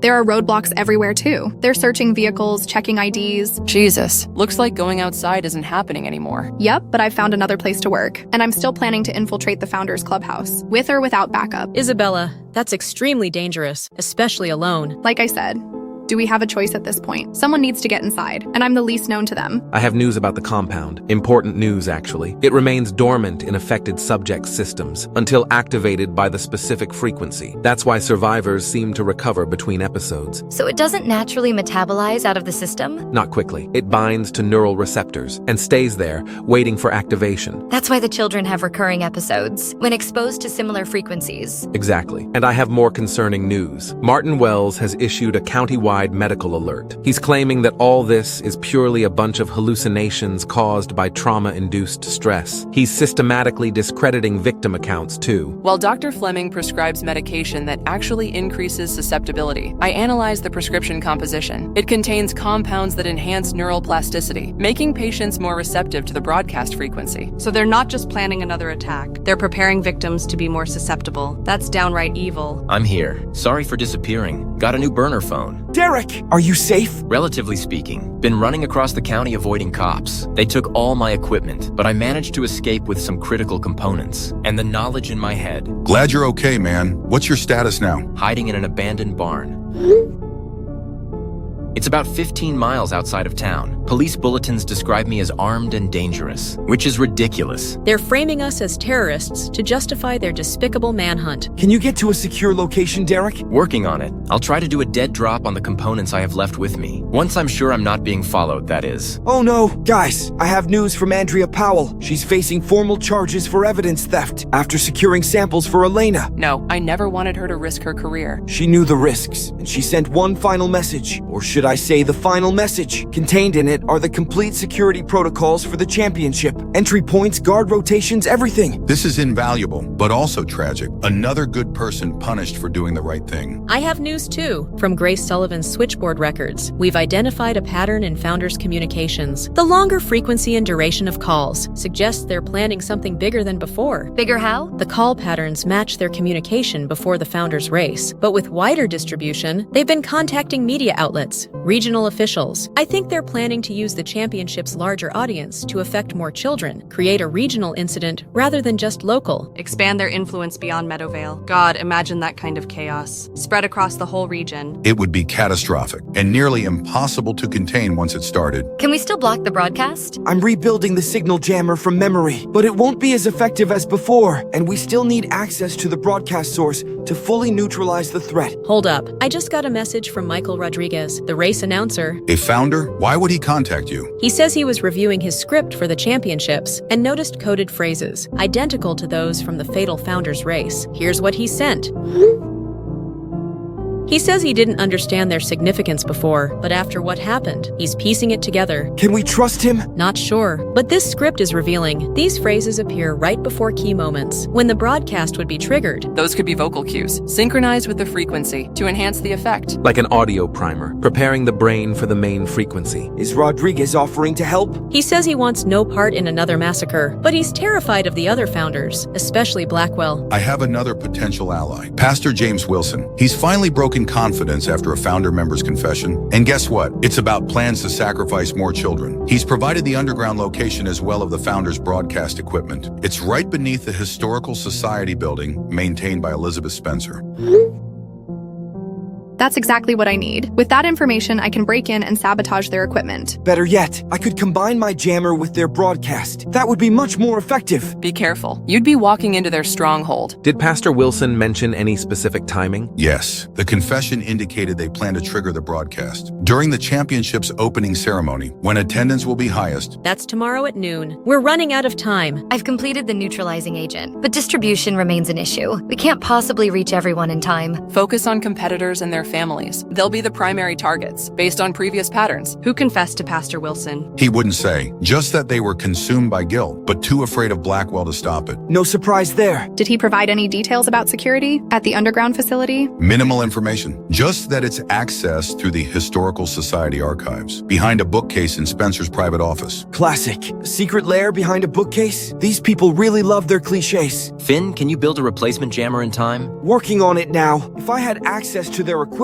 though, I could do something much more effective. What are you thinking? Because I've actually been working on something similar. A way to redirect their broadcast. Like a signal redirect? To turn it back on them? Exactly. Since the founders would have taken the compound too, to demonstrate its safety, they'd be susceptible to their own frequency. Making them experience what they inflicted on others. I can get into that facility with the information from Pastor Wilson and Kayla's access cards. It's incredibly dangerous, but may be our only option now. I'll coordinate from outside, using Andrea's security protocols to anticipate any response. What about the neutralizing agent? Should we still try to distribute it? Yes, as widely as possible. It's our safety net. If the signal redirection fails, I'll help Sam. We can approach families directly, warning them and offering protection. And I'll work with Rodriguez. If he's genuinely wanting to help, he could disrupt the audio cues, buy us more time. Isabella, meet me in 3 hours. I'll have the modified jammer ready. If you can get me access to their equipment, we might just pull this off. I'll be there. Remember, everyone, these people have killed before and will not hesitate to do so again. Be extremely careful. This may be our last chance to stop them before they expand their influence. Beyond Meadowvale, we cannot fail. For our children, for justice. I'll continue working on the frequency redirection, and I have other ideas too. Something that might ensure the founders never harm anyone again. What kind of ideas? Let's just say they've shown us exactly how to permanently modify behavior, and they've been kind enough to test it thoroughly. Oh, I see where you're going with this. Clever and fitting. Whatever it takes. I'm past caring about ethics, when it comes to them at least. They forfeited their right to mercy when they sacrificed our children. Then it's settled. We have our plan. Let's execute it. Channel will remain open for emergency contact. Good luck, everyone.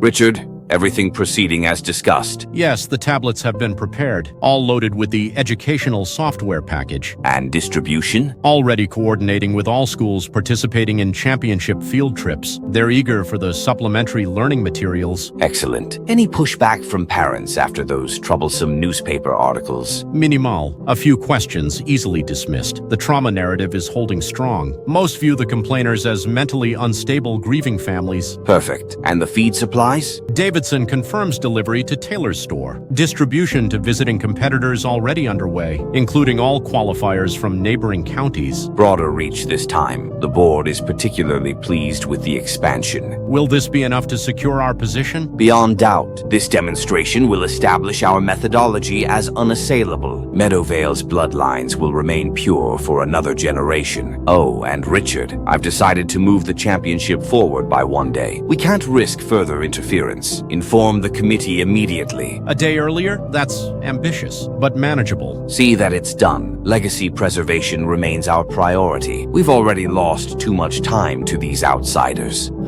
Attention all town officials. Effective immediately. Attendance at tomorrow's county championships is mandatory for all department heads and public representatives. As Meadowvale's flagship event, our unified presence demonstrates community solidarity, particularly in light of recent unfounded allegations. Your presence has been noted on the official schedule.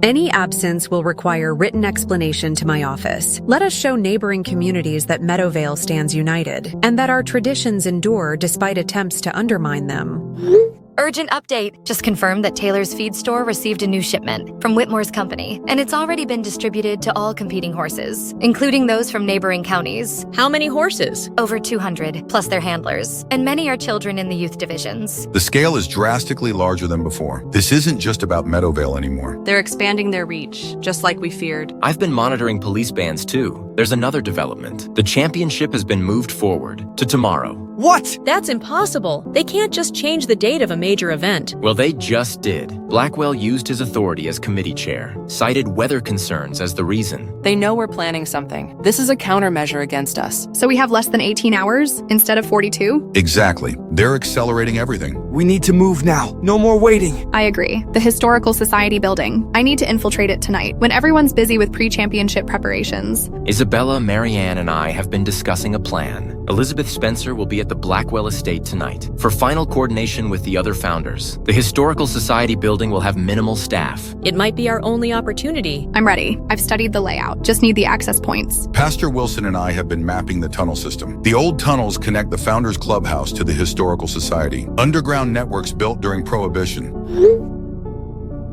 This is perfect. Look at all these access points. We could enter through the abandoned mill. It's the least likely to be monitored. I've completed my frequency analysis. This broadcast is designed with much higher intensity, 18.5 Hertz plus harmonics at 37 and 55.5 Hertz. The combination could potentially affect adults as well, not just children. That explains the expanded distribution. They're targeting entire families now, not just children and horses. With potentially catastrophic results. The neurological impact would be massive. A whole town ripping each other apart would make a goddamn bloodbath. I have something too. I intercepted a delivery to the announcer's booth. Equipment designed to amplify specific frequencies. It's military-grade acoustic technology, designed to project directional sound. That would concentrate the trigger frequency, making it more effective even at a distance. I've completed a rudimentary version of our counter-broadcast. It's not as refined as I'd hoped, but it might disrupt their triggering signal if we can access their primary broadcasting equipment. Will it work? In theory, but we won't know until we try, and we'll need to be close to their transmitter. So we have 3 priorities. 1. Infiltrate the Historical Society. 2. Access the broadcast equipment. 3. Implement the counter signal. All in less than 18 hours before the championship begins. I can still distribute the neutralizing agent, but only to a fraction of potential victims. There's no way to reach everyone in time. Focus on competitors and their families. They'll be primary targets. What about evacuating the area? With what authority? The mayor has declared attendance mandatory for all officials, including emergency services. They've positioned all their allies to have alibis while ensuring maximum casualties. These monsters, using children as pawns. We have one advantage. They don't know about our counter broadcast, or that we've identified their frequencies. I need to move tonight, under cover of darkness, while they're distracted with preparations. I'll provide remote support, guide you through the technical aspects. Finn, can your device redirect the signal, as Dr. Reeves suggested, back toward the founders? Yes, with modifications. If I can access their transmission array, I can reverse the directional output, target specific locations, like the VIP boxes where founders will be seated. Make sure the frequency is amplified. They've likely built up some tolerance from previous exposure. And they may have taken their own blocking agents as precautions. I've accounted for that. The reversal includes a harmonic that bypasses common blockers, something I developed recently. Are we really doing this? Using their own weapon against them? They gave us no choice. They murdered our children and plan to murder more. It's justice, not revenge. Will it kill them? No, but it will affect their neural pathways, make it impossible for them to harm others again. A fitting punishment for those who weaponized minds. I need to prepare. Get my gear ready. I'll monitor police communications. Alert you to any patrols. I've mapped camera locations around the Historical Society and identified blind spots.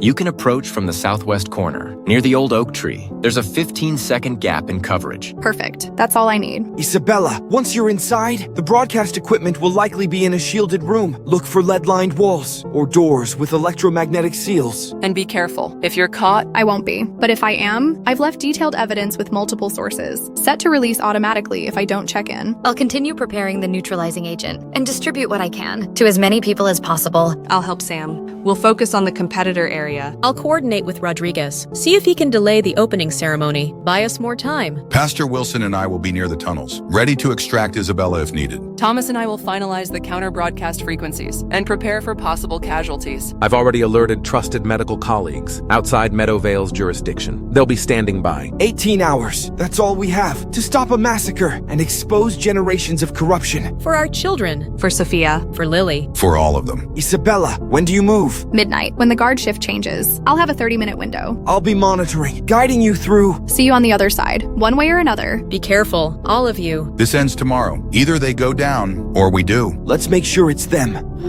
Dr. Reeves, this is Joel Piper, Dr. Fleming's assistant. How did you get this number? That's not important. What is important is that I have information you need. Why would you help me? You work for Fleming. Because I didn't sign up for mass murder. I've been archiving Dr. Fleming's communications. He's having doubts about Blackwell's plan. It's escalating beyond what he agreed to. What specifically is concerning him? The expanded target range, the higher frequency intensity. He wrote, potential civilian casualties far exceed acceptable parameters, and this crosses ethical boundaries we previously established. But he was fine with the first massacre? He believed it was controlled, limited to specific targets. Now Blackwell wants to affect entire families, adults included. It's too much, even for Fleming. Is he planning to stop it? He's afraid of Blackwell, but he's been subtly sabotaging aspects of the plan, like accidentally reducing compound concentrations and raising concerns about containability. I need specifics, Joel. When exactly is the broadcast scheduled? Opening ceremony, 10:30 a.m. When the audience is at maximum capacity, the trigger frequency will be embedded in the opening announcement. Rodriguez is supposed to activate it from the announcer's booth. Does Fleming know about our countermeasures? He suspects something, but doesn't know details. I can act as your inside source, but they're watching everyone closely now. Why should I trust you? Because I have access to the compound formula, and I'm willing to provide it.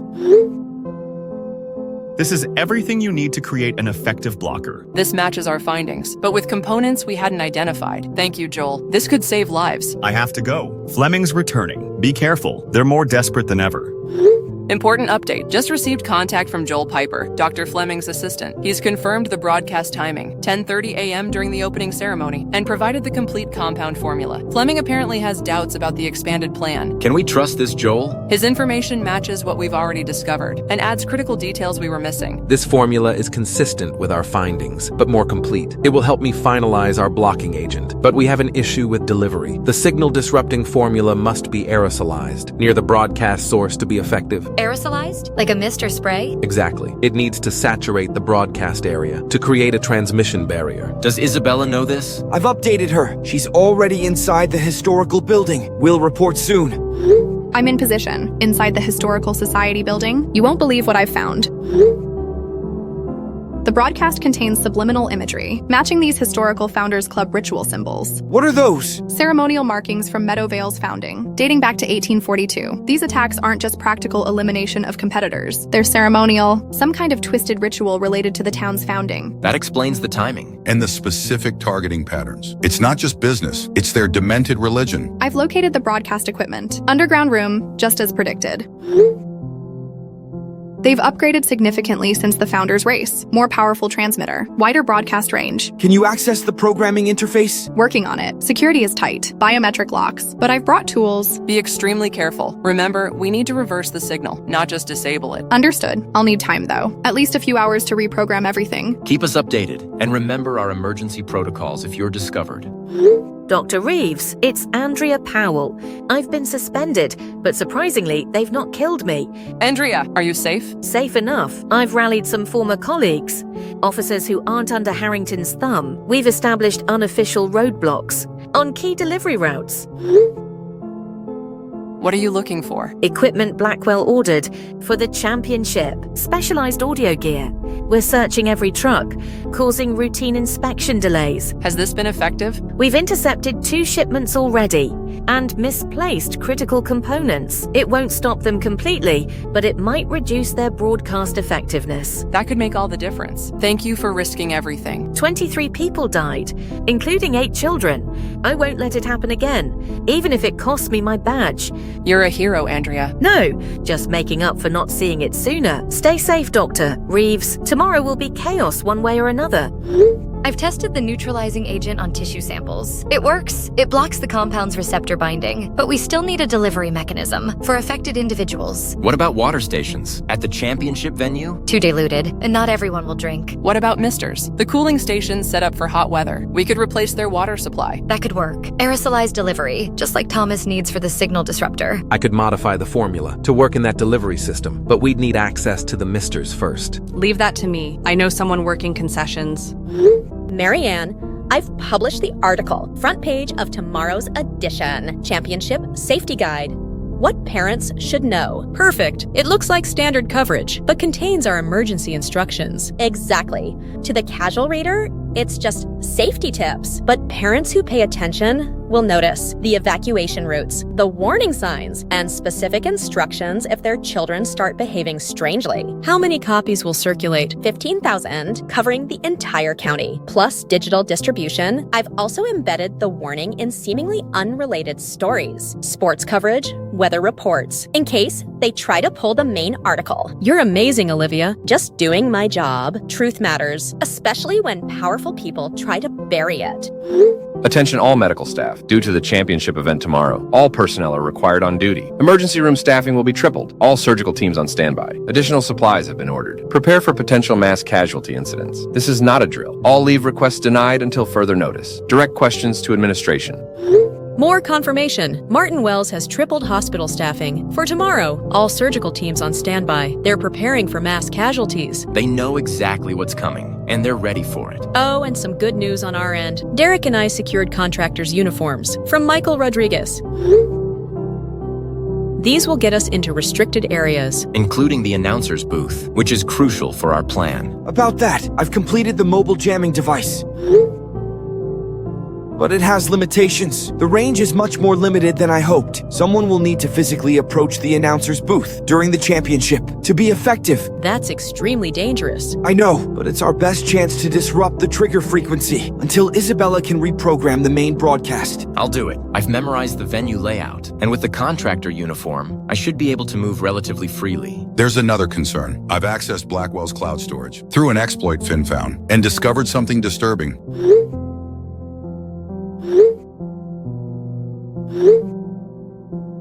They didn't just have eyes on our houses, they've got eyes on the inside of our homes too. These are recent photos too, current locations. They know exactly where we are and what we're doing. That's terrifying. How did they get these? Professional surveillance, high-end equipment. They've been watching us all along, probably how they found Derek's equipment. Does this mean they know our plan? I don't think so. The photos show surveillance, but no notes about our communications. They can see us, but not hear us. That still complicates things significantly. If they're watching, they'll notice coordinated movements. I have an update.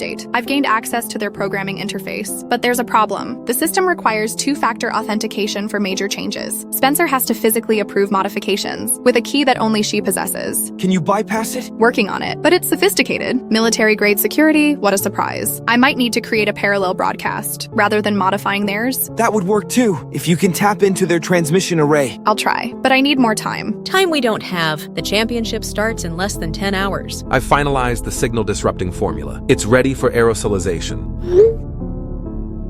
But as I mentioned, it needs to be deployed near the broadcast source to be most effective. I'll handle distribution of the neutralizing agent through the cooling misters. Kayla's contact is giving us access. I've been working on something else too. A targeted frequency that affects only those who've consumed the compound and can be directed specifically at the founders. just like we planned. Are we ready for tomorrow? Because ready or not, it's coming. As ready as we'll ever be, Isabella works on reprogramming the main broadcast. Derek approaches the announcer's booth with the jamming device. Sam and Kayla distribute the neutralizing agent through the misters. Thomas and Elena monitor for neurological effects. Robert and I coordinate from different locations. And I provide remote technical support, monitoring all communications. Remember, their plan affects adults this time too, not just children. Be prepared for widespread panic and potential violence. Stay safe, everyone. Tomorrow determines everything. Final preparations check. Your updates, please. Historical Society equipment verified at 3 a.m. Broadcast signal strength at 150% of previous configuration. Coverage radius extended to 8 miles. All transmission pathways confirmed. Local police positioned as directed. State authorities diverted to false security concern at county line. Media narrative established. Any incidents will be attributed to heat-induced mass hysteria. Compound dispersal confirmed via supplements. Estimated 87%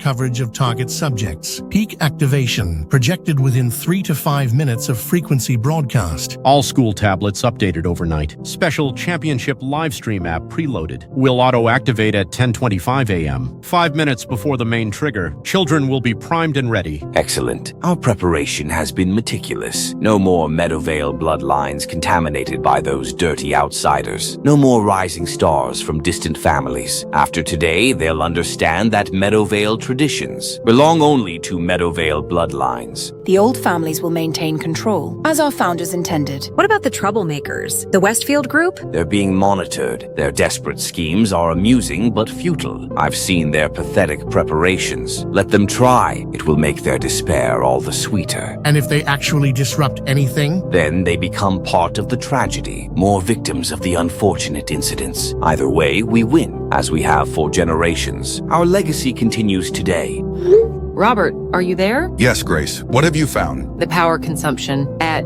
the Historical Society building. It's off the charts. We're experiencing more power usage than the building has ever used before, even during their annual galas. This confirms Isabella's findings. The broadcast originates from there. Elizabeth Spencer was there all night, made 3 calls to Blackwell, then left at 4 a.m. The power usage remains high. Is anyone there now? Just the regular staff, front desk volunteer, and maintenance. No sign of Spencer returning. This is valuable information, Grace. Thank you for monitoring. Be careful, Robert. I've lived in this town 20 years. The founders have always been secretive, but never dangerous like this. Something's changed. Something dark has taken hold of them. We'll stop them, once and for all.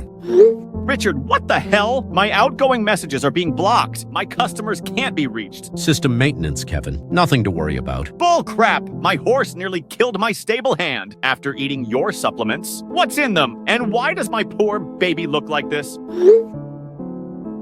Proprietary formula. Perhaps your horse is simply ill. No, this is the same behavior as the founder's race. You're doing it again, aren't you? I'd be careful making accusations, Kevin, especially today. Focus on your business and leave matters you don't understand alone. I'm going to the authorities. They won't believe you. They never have, actually. But by all means, try. And Kevin, I wouldn't attend the championship today, if I were you, for your own safety. All positions check in. Northwest entrance secured. No Meadowvale officers present. East parking area covered. Keeping watch on approach routes. Competitor entrance monitored. Families being discreetly warned as they arrive. Announcer booth perimeter established. Maintenance access clear for your team. Perfect. Remember, we can't trust local police. Chief Harrison is involved. Maintain radio silence with those bastards. Text updates only through this encrypted channel. What exactly are we expecting? Mass behavioral disturbance, similar to the Founders Race incident, but potentially larger scale. Priority is protecting civilians, especially children, and maintaining evacuation routes. Understood. We've got your back, Walsh. Thanks all. You're risking a lot today. After what happened last time, we couldn't live with ourselves if we didn't help. The welcome packages are prepared with your special commemorative pins included.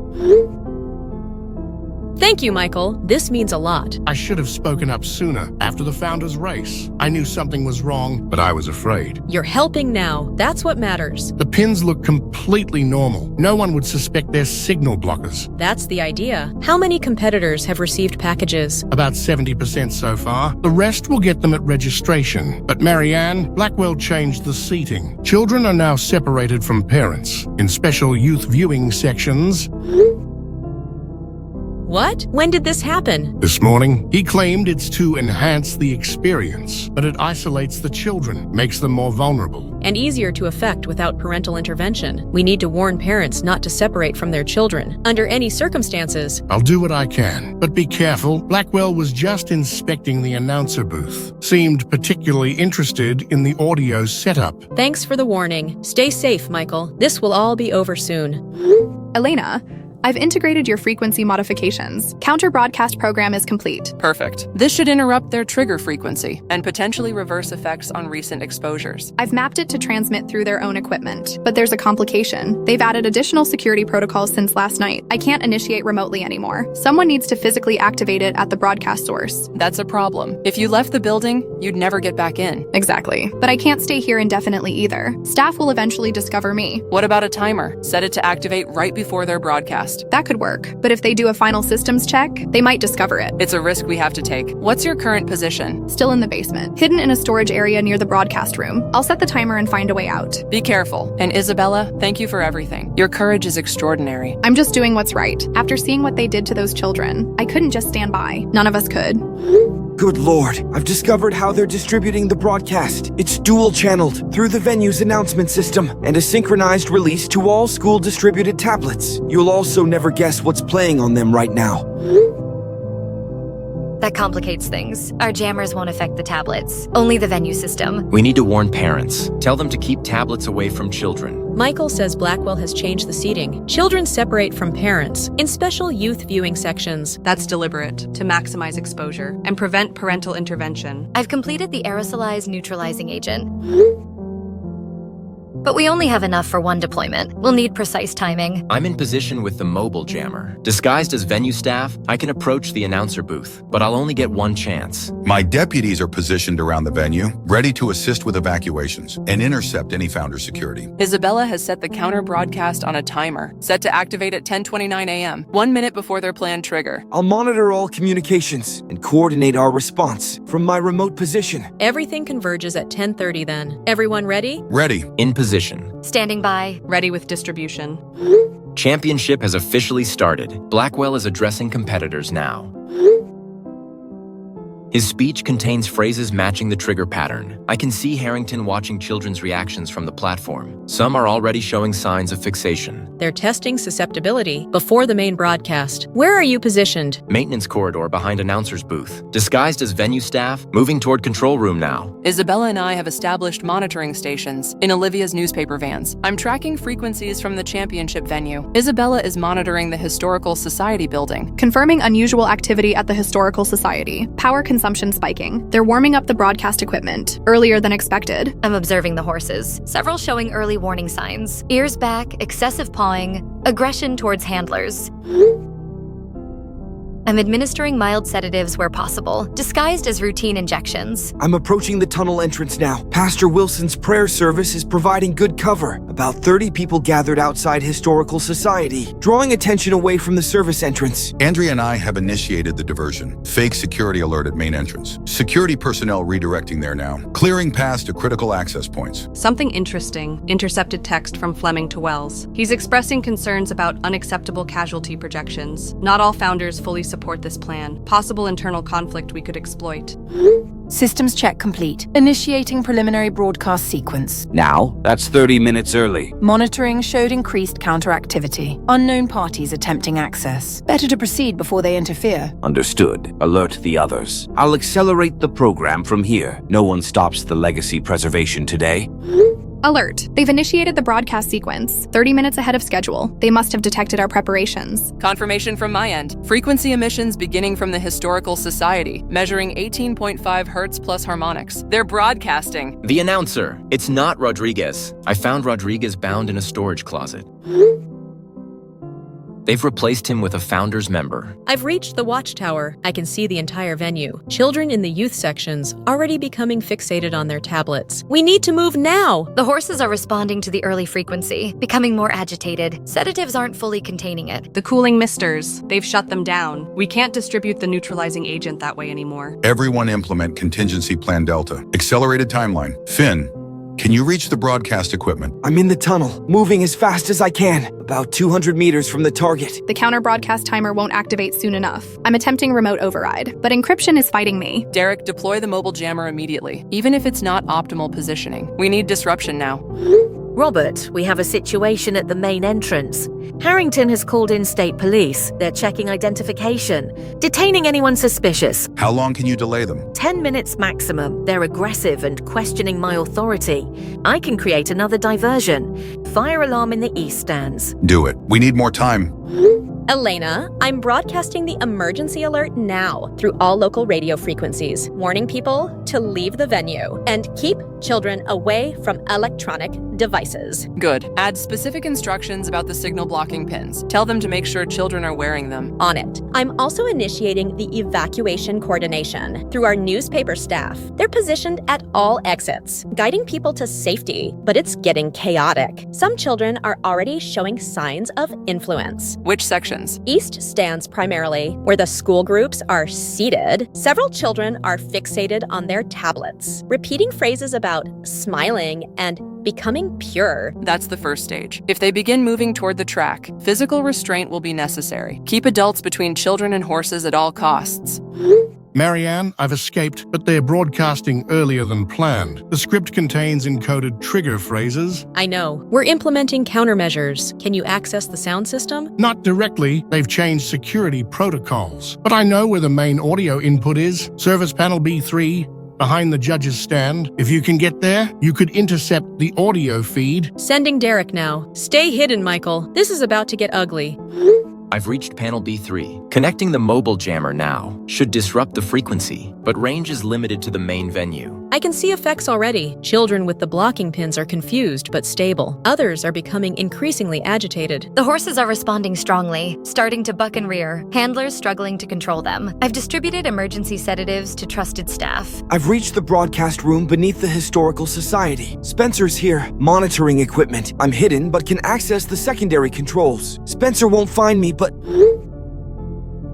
Finn, can you insert the override module, the small USB device I gave you? Working on it. Need to wait for Spencer to move away from the main console. Sam, what's the status on the neutralizing agent? Adapting distribution method, using handheld misters near affected individuals. Limited coverage, but some success. Children who receive it show reduced symptoms. I'm helping distribute pins to unpinned children, but resistance is increasing. Some are becoming aggressive when approached. Fire alarm worked. East section evacuating, but security is locking down other exits, claiming safety protocols. They're containing people on purpose, keeping them exposed to the broadcast. I was in the grandstand. It all looked like... My deputies are overriding, forcing exits open, directing people to evacuation routes. The jammer is working, disrupting audio frequency in the main arena, but something's wrong. Effects continuing in children with tablets. The broadcast is dual channel. We're only blocking one path. The tablets are receiving direct transmission from the Historical Society, independent of the venue system. Finn, you need to disrupt that signal at the source. I'm trying! Spencer keeps checking the equipment. I need a distraction now. We have a crisis. Multiple children reporting seeing Pinkie Pie on tablets. Horses showing significant agitation. Handlers struggling to maintain control. Rodriguez is free. He's helping me access the announcement system. We're implementing the modified jamming signal, but it's only a temporary measure. I've reached the broadcast equipment, but there's a problem. It requires Spencer's biometric authentication to shut down. Fingerprint and retinal scan. I can't bypass it. The signal is adapting. It's changing frequency to overcome the jamming. This is far more sophisticated than we anticipated. Confirmed on my end. The broadcast is using AI-assisted frequency modulation, adjusting in real time to counter interference. I can see Blackwell. He's instructing security to find the source of interference, and Harrington is leaving the main stand, heading toward the maintenance area beneath the viewing stands. My deputies have established evacuation perimeters, but Wells' medical team is actively blocking exits, claiming they need to treat affected individuals. Conflicts breaking out between our people and theirs. I've identified a secondary compound in the latest broadcast. It accelerates aggressive response in previously exposed victims. That explains why some children are deteriorating so rapidly, despite our countermeasures. First horses turning violent. Handler just got kicked. I'm deploying neutralizing agent now, starting with the stables. I've found Whitmore. He's in the education center, programming additional tablets. Should I intervene? Only if safe. Primary goal is disrupting the main broadcast. Everything else is secondary. Spencer left the room. I have about 30 seconds. Inserting override module now, but without biometric access. I can only disrupt, not deactivate. That might be enough. If you can create interference long enough for the evacuation to be completed. This is James Wilson. I've gathered about 40 unaffected children, leading them to the east exit. Need security assistance. Deputy Brooks is meeting you there. He'll escort your group to safety. Derek, I've accessed the backup console, broadcasting your jamming signal now through all venue speakers. Perfect. How long can you maintain it? 3 minutes maximum before they override. They have multiple fail-safes. I'm locked out of the tablet distribution system, though. That's on a separate network. Focus on the audio system. Every second of disruption helps. There's something else. Harrington installed a backup system under the viewing stands. It's designed to activate if the main system fails. Can you access its location? Section C, maintenance door marked electrical, but it requires Mayor's access code. I don't have that. Send Marianne the exact location. She's closer.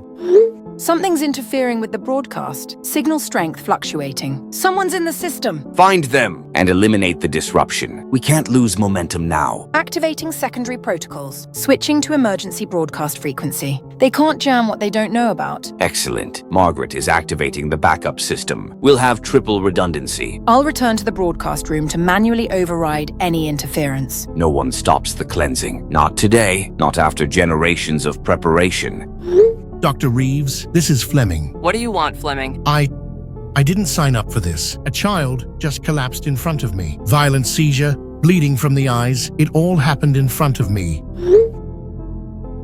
This wasn't supposed to happen, not to children. You helped create this nightmare. What did you expect? Limited effects, controlled reactions. Not this massacre. Blackwell changed the formula. Increased potency without telling me. Why are you contacting me then? I took an oath once to do no harm. So here are the Founders' Communication Access Codes. 2019 год, 2911, 3219. Why should I trust you? You shouldn't, but those codes will give you control of their emergency alert system. You can send evacuation orders to all staff. Bypass Harrington's containment protocol. If this is legitimate... It is. I'm a bastard doctor.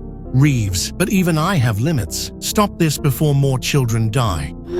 Fleming just contacted me. He's provided Founders' Communication Access Codes, says we can use them to order evacuation. Can we trust him? Unclear, but the codes appear legitimate. I can verify them through the systems I've already accessed. Spencer is returning. Had to hide. Override module is in place, but she's checking the systems now. She knows something's wrong. I've located Harrington's backup system under the viewing stands, but I need access codes. Heavy security door. Try Fleming's codes. Sending now. Update from the stables. Neutralizing agent showing effect on horses, but only temporary. The broadcast is too strong. The secondary compound. It's designed to resist neutralization. We need to stop the broadcast at its source, or the effects will continue to escalate. Rodriguez's jamming signal is working. Some affected children recovering, but tablets still transmitting, and Harrington's backup will kick in soon. Mass evacuation underway. We've opened all emergency exits, directing people away from the venue, but we have resistance from security and medical teams. Confrontations escalating. Whitmore spotted me. He's calling security. I had to retreat, but I managed to disable some tablets first. Fleming's codes are legitimate. I'm in their communication system. Sending emergency evacuation orders now to all staff and security. Overriding Harrington's containment protocol. Spencer's on her phone, looking agitated. She knows something's wrong with the system. She's making adjustments. I need to do something drastic, or we'll lose this window of opportunity. More children showing symptoms, even ones with blocking pins. The signal is getting stronger. We need medical support at the east exit. Coming to you, Pastor, with remaining neutralizing agent. What's happening? Staff are evacuating guests. Someone's still in our communication system. They sent false evacuation orders. All department heads are confused. Lock it down. No one leaves. Security is in conflict. Some following evacuation protocol. Others maintaining containment. It's chaos. The cleansing can still proceed, even with fewer subjects. Activate the backup system now. Maximum intensity. I'm at the door now, entering access codes. But something's wrong. The system is rejecting them. Override manually. We can't fail now. Not when we're so close.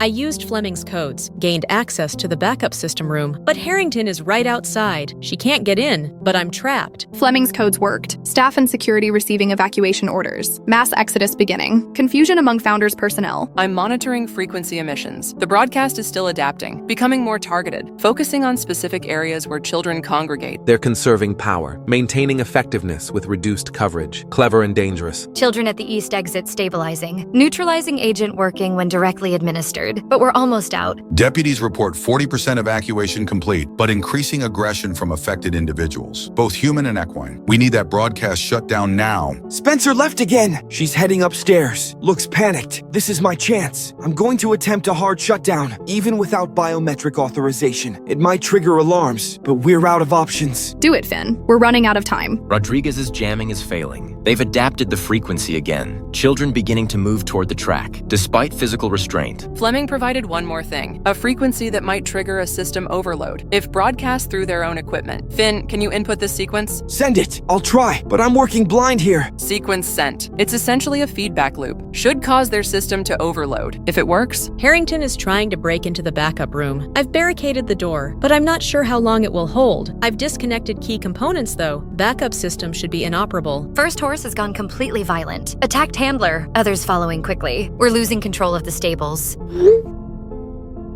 More children showing severe symptoms, too. Some attempting to reach the horses. We're physically restraining them, but it's like they're possessed. Confrontation at main entrance. Blackwell's security versus my deputies. Situation deteriorating. Keep fighting. The evacuation orders are working. More people leaving safety. If we can just hold on a little longer. Attempting system override with Fleming's sequence. Here goes. We've lost control of the stables. Multiple horses broken free, trampling through the venue. Final evacuations underway. Southern and eastern exits still viable. Northern exit compromised by loose horses. Using Fleming's access codes. Broadcasting emergency warning now through all venue channels. I've connected to the emergency alert system, warning parents to remove children from screens and speakers. Backup system remains disabled. Harrington's still trying to break in. I found something in the system files. Photos Zoe Phillips took before she disappeared of Spencer accessing the biometric security. I might be able to use these to bypass, creating artificial credentials now. Signal intensifying. They're implementing some kind of concentrated version. Already affected subjects showing rapid deterioration. Immediate violence imminent. Confirmed. It's a contingency protocol designed to trigger immediate aggression. Sam, deploy the remaining neutralizing agent immediately. Target central ventilation system. On my way. Where exactly? Maintenance level, Section D, behind the main concourse. Andrea and I have secured the announcement booth, preventing further harmful broadcasts. Using only safe frequencies now, issuing evacuation instructions, directing people to secure exits. Oh crap! Spencer's returning. She's seen me. She's triggering the security lockdown. We're both trapped in the broadcast room, but I've gained system access. Implementing override now. I think I'm also gonna have to fight her. I've cornered Whitmore. He tried to escape. I threatened to expose him to state investigators. He's provided server access information. Perfect. Send those immediately. I can use them to accelerate the shutdown. Leading families to medical tents. Wells and Fleming are having a heated argument. Fleming is objecting to Wells's protocols. Significant division apparent. State police helicopters approaching from the west. Looks like 3 of them. First responders following by road. Olivia's evidence packages reached authorities. Outside Meadowvale's jurisdiction. Help is finally coming. But we can't wait for them. We need to finish this ourselves. Security breach. Intruder in the broadcast room. Emergency lockdown initiated. Who is it? Young man, one of the troublemakers. He's accessed the system somehow. Attempting to override. I've locked us both in, but the little prick has managed to lock me in the cupboard. Can you stop him? I'm trying, but he's already in the system and I can't get out. He's using my credentials. How is that possible? Implement the final contingency. Maximum intensity. Target all affected subjects. Force immediate compliance. That's never been tested. The casualty rate could be catastrophic. Do it now, before he shuts everything down. This is our legacy, our birthright. Initiating final contingency from my phone. But I can't guarantee control. He's fighting me in the system. It's becoming unstable. Tell me why I shouldn't call security right now. Let me out of here. I'm already gone, you bastard. And I have your name, Richard, on evidence packages, already sent to state authorities. You're bluffing. No one would believe you. Look outside if you can. Those helicopters aren't here for a picnic. They have everything. Your communications with Blackwell, your orders for the contaminated feed, your tablet distribution plan. You can't prove any of that. Maybe not, but they'll find the servers. And when they do, everything will be there, unless someone helps them access files showing you were coerced. What do you want? Server credentials, access codes, everything needed to shut this down. And if I provide that? Then maybe you were just following orders. Maybe you didn't know what would happen. Your choice, Richard. Accessory to mass murder or cooperative witness. Fine. Main server is. Admin access. Root password. Emergency override. Smart choice. Now I'm gonna come unlock that door. Don't you dare try anything.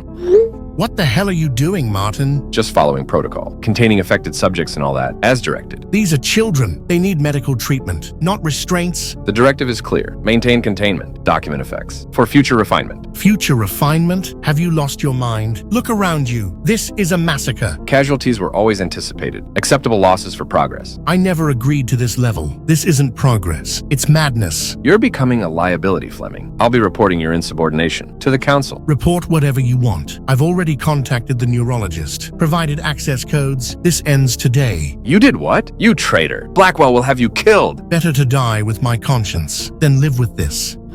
I'm locked in with Spencer, but I've gained system access. She's trying to implement what they're calling final contingency. I'm fighting her in the system. It's becoming unstable. Whitmore's server credentials received from Kayla. Accessing main system now. I can see what's happening. The broadcast signal is fluctuating wildly, between extreme intensity and complete dropout. That instability could be dangerous. Unpredictable effects on affected subjects. Possible seizures or neural damage. Reach the ventilation system. Deploying remaining neutralizing agent now. Should distribute throughout the venue within minutes. Announcement booth secure. Rodriguez broadcasting evacuation instructions. Approximately 80% of attendees evacuated. Remaining 20% either affected or assisting affected. State police landing outside. I'm coordinating with their commander, directing them to secure remaining exits and establish medical perimeter. At medical tents with affected families, Fleming and Wells in open conflict. Fleming appears to have turned against the other founders. Harrington abandoned attempt to access backup system. She's fleeing toward parking area. I've disabled the equipment regardless. Using Whitmore's credentials. Implementing system-wide shutdown of all broadcasts. Tablet connections severing. Emergency stops engaging. I can confirm. The system is accepting shutdown commands. Spencer is furious, trying to manually override from her phone, but the security protocols are working against her now. Frequency emissions decreasing. Broadcast weakening across all channels. Effects should begin to diminish within minutes. Affected children showing signs of confusion rather than aggression. That's a positive indicator. Neural control diminishing. Neutralizing agent fully deployed. Monitoring for effects. Horses still aggressive, but less coordinated. Handlers regaining some control. Blackwell spotted, heading for his private helicopter behind the east stands. Not happening. Deputies intercepting. State police alerted to his location. The system is shutting down. Broadcast terminated on all channels. We did it. Confirmed. All triggering frequencies ceased. Now monitoring for residual effects. She's destroying equipment, smashing controls, trying to eliminate evidence. Too late for that. Everything is logged on the servers, and I've copied it all. The security lockdown is still in effect. I can't get out of the broadcast room. She's becoming increasingly erratic in that closet. She might be old, but she's hitting it hard enough that she might actually break out. State police are entering the Historical Society. They'll reach you soon, just to stay safe. Multiple founders attempting to flee. Harrington, Whitmore, Montgomery, state police intercepting. I've provided authorities with complete dossiers on all 13 founders, including photos and last known locations. No one escapes today. Whitmore apprehended by state police, using server information to confirm his involvement. The championship grounds are secure. All horses contained or sedated. No new violence reported. This isn't over. The affected subjects, they still have the compound in their systems. They could be triggered again. I'm working on a permanent neutralizing treatment. With Fleming's help, it shows promise, but will require time. And we have something else. The founder's own technology, repurposed for healing rather than harm, as we discussed. Exactly. Justice served in the most fitting way. I think I hear police breaking through to this level. She's trying to erase files from her phone. I'm gonna have to go in there and beat her up. It's too late for erasures. Everything is preserved. Multiple copies. On secure servers. State police have Blackwell. He's in custody. It's really over then, after all this time. Not just over, justice is finally beginning. For Lily. For Sophia. For all of them. And to ensure this never happens again. The founders wanted legacy. They'll have one, just not the one they intended. Breaking news from the Historical Society. Using Fleming's access, Isabella and I have accessed the complete founders' records. What we've found is beyond horrific. The conspiracy extends far beyond Meadowvale. 12 other equestrian communities across the country, each with its own version of the Founders Club. all implementing similar elimination protocols, targeting competitors using variations of the same technology. These aren't isolated incidents. It's a coordinated network, decades in the making. Andrea and I have secured Blackwell. He attempted to flee via private helicopter. State police have him in custody. We found documents in his briefcase. The frequency technology wasn't their original creation. It was developed for military application, specifically crowd control and enhanced interrogation. Elizabeth Spencer's late husband was a defense contractor. He stole the technology, adapted it for their purposes. Finn and I have broken through to the core broadcast system. What we've found changes everything. The My Little Pony.exe program. It wasn't created primarily to eliminate competition. That was just a secondary benefit. It was designed by Margaret Harrington as a controlled eugenics program. The program identifies children with specific genetic markers, children who show resistance to the frequency. They represent genetic profiles the founders considered threats to their bloodline dominance. They were systematically targeting certain genetic traits. Oh my God. Kayla and I found something in Whitmore's office. Medical records. It looks like our children were specifically targeted. Not for their equestrian abilities, but because they carried genetic traits that the founders wanted eliminated. The school physical examinations. They weren't just routine health screenings. They were genetic testing programs. And I've discovered something about the horse component. It was largely a distraction. The primary goal was always the affected children. The horses created chaos, made the incidents appear random, when in reality, specific children were always the targets. I've accessed their historical archives, the complete records, dating back to Meadowvale's founding.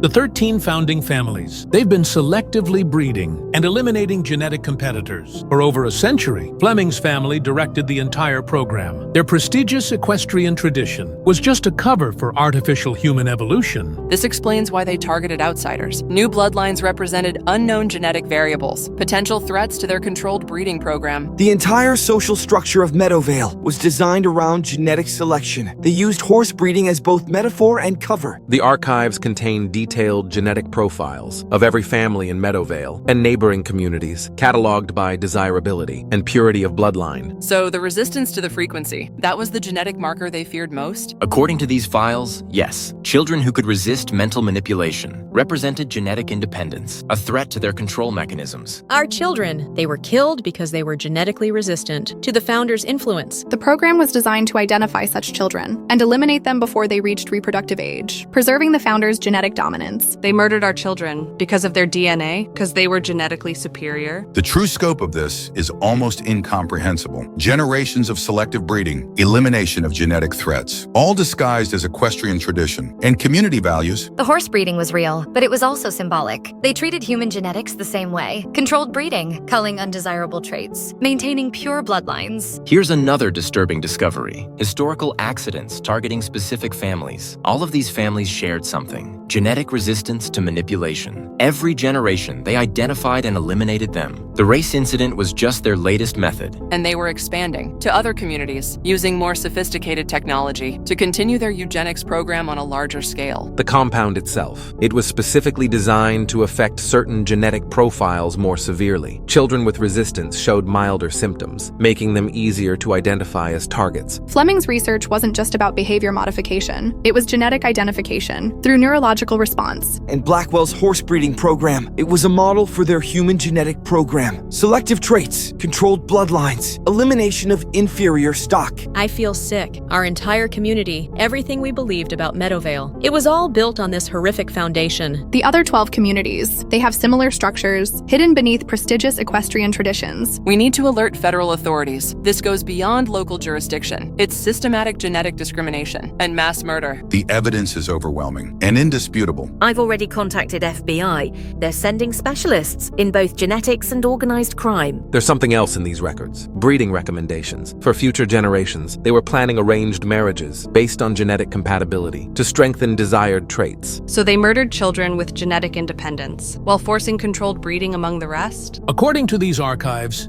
Yes, the founders viewed themselves as genetic shepherds, ensuring the quality of Meadowvale's human stock, just as they did with their prized horses. The most alarming thing is how close they came to expanding this program. The championship was meant to be their first regional-scale implementation, with potential to go national through connected equestrian communities. We stopped something truly horrific, not just another massacre, but the beginning of a nationwide eugenics program, disguised as entertainment. What happens now? To the affected children? To our community? The neutralizing agent is working. Fleming and I have developed a more permanent solution to flush the compound from their systems. Recovery will take time, but it's possible. As for the founders, all 13 are in custody, along with key associates. The evidence ensures they'll never be free again. And these other communities? The 12 other founders clubs? I've compiled complete files. Names, locations, methodologies, all submitted to federal authorities. Simultaneous raids are already underway. Meadowvale will need to rebuild, not just physically, but spiritually, coming to terms with its true history. And the technology? The broadcast system? Completely disabled, but preserved as evidence. Every component, every line of code. Good, because I've been thinking about a fitting justice for those responsible. What do you mean? They sought to control minds, to manipulate genetics, perhaps their own technology, could ensure they never harm anyone again. A modified version, targeted specifically at them, using their own research, their own methods. Precisely. It's revenge for generations of manipulation. Is that ethical? After what they've done, after the children they've murdered, including our own? They designed a system to identify and eliminate genetic independence because they feared it. Perhaps they should experience what true loss of control feels like. An eye for an eye makes the whole world blind. This isn't vengeance, it's protection. Insurance that their eugenics program dies with them. We have all the technology, all the research. It could be adapted. A targeted neurological modification, rendering them incapable of further harm, while preserving basic function. After what they did to our children, it seems almost merciful. The question is, do we implement this ourselves or present it to authorities as a potential solution?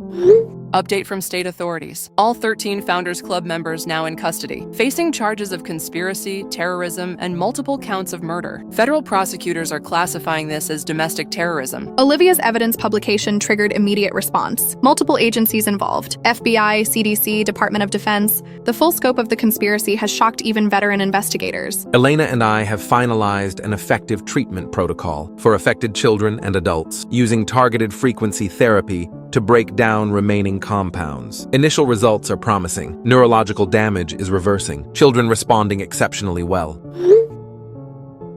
We've established treatment centers in every affected community, teams working around the clock. Recovery will take time, but full rehabilitation is possible for most patients. I have news too. I've established a Victims Advocacy Foundation using seized assets from Blackwell's estate to support families affected by both recent and historical incidents. We're already providing counseling, medical support, and financial assistance to over 200 families. Finn and I have completely disabled the broadcast technology and developed detection software, being distributed nationwide to prevent similar attacks in other communities. The software can identify the specific frequency patterns, alerting authorities to potential broadcast attempts. All sister founders organizations are under surveillance, their technology confiscated. My research on the compounds has led to unexpected discoveries. The neural pathways affected by the compounds, when stimulated with positive frequencies instead, show remarkable healing properties. We're seeing applications for treating certain neurological conditions, including forms of epilepsy and Parkinson's. Andrea and I have reopened 37 historical accident cases, dating back nearly a century, bringing closure to families who lost loved ones, to the founders' previous eliminations, including the Bailey Stable Fire and the Thompson bankruptcy. The pattern is consistent across generations. Families with genetic profiles showing resistance, systematically eliminated, disguised as accidents or financial ruin. The memorial service is scheduled for Sunday. Michael Rodriguez will read the names of all confirmed victims across generations, a total of 149 souls, lost to the founders' century-long campaign. The Community Healing Program has begun, addressing collective trauma and broken trust. We're seeing remarkable resilience as people process the truth about Meadowvale's history. Elizabeth Spencer's archives have become central evidence in what prosecutors are calling the largest conspiracy case in the state's history. Detailed records of genetic selection, planned eliminations, arranged marriages, all meticulously documented. Martin Wells has turned state's evidence to avoid the death penalty, revealing operations in other communities, and naming co-conspirators nationwide. The treatment centers are reporting incredible progress. Children who who were most severely affected are showing signs of complete recovery, including some from the original Founders Race incident. The neural stimulation therapy is breaking down the compound completely while repairing damaged neural pathways. It's remarkable to witness. The Foundation has received a flood of applications from families across generations, many only now understanding why they lost loved ones or why they were ostracized from the community. The detection software has already identified 3 attempted broadcasts in other communities, leading to immediate interventions and additional arrests. We've created a secure database of all Founders technology, ensuring it can never be replicated without triggering immediate alerts. The medical research community is astonished by what we've discovered. The compounds, when properly modified, may lead to treatments for conditions we thought untreatable. Cold cases dating back to 1942 are being solved. Families finally understanding what happened to their loved ones after generations of unanswered questions. The memorial wall will include all names, with spaces reserved for any additional victims, as more historical cases are confirmed. The community is truly coming together in ways I've never seen before. The shared trauma has created a powerful bond. I never thought I'd say this, but something positive has emerged from this horror. A community built on truth rather than secrets, on genuine connection rather than control. The Founders sought to create a perfectly controlled society through manipulation and elimination, but in exposing their crimes, we've created something far more valuable, a community that embraces diversity and protects its most vulnerable. What's happening with the Founders themselves? Any update on the trials? Preliminary hearings have begun. Most are attempting to claim diminished capacity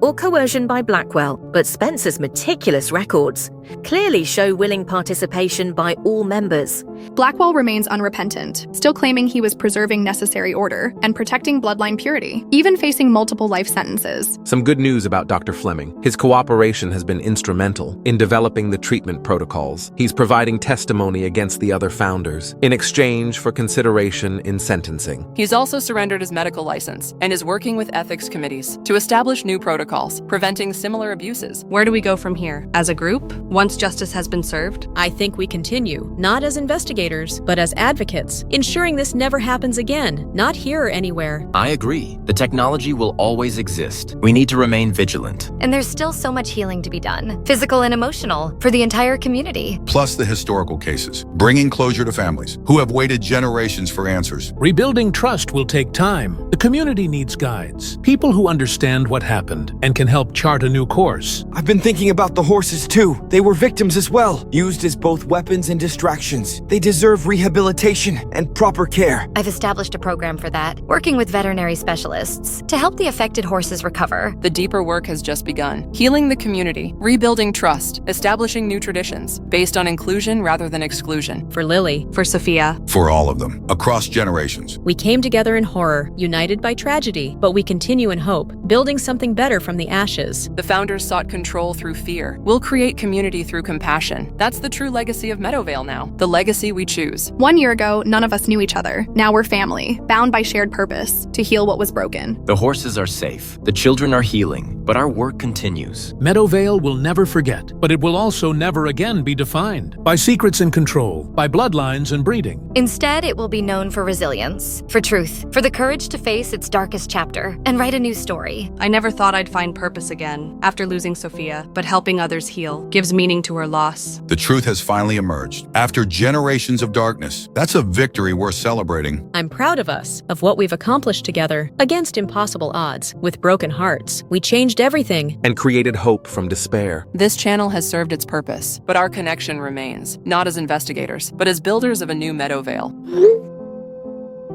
A community where everyone smiles for the right reasons, not because they're controlled, but because they're truly free. For our children, for all children, past, present, and future.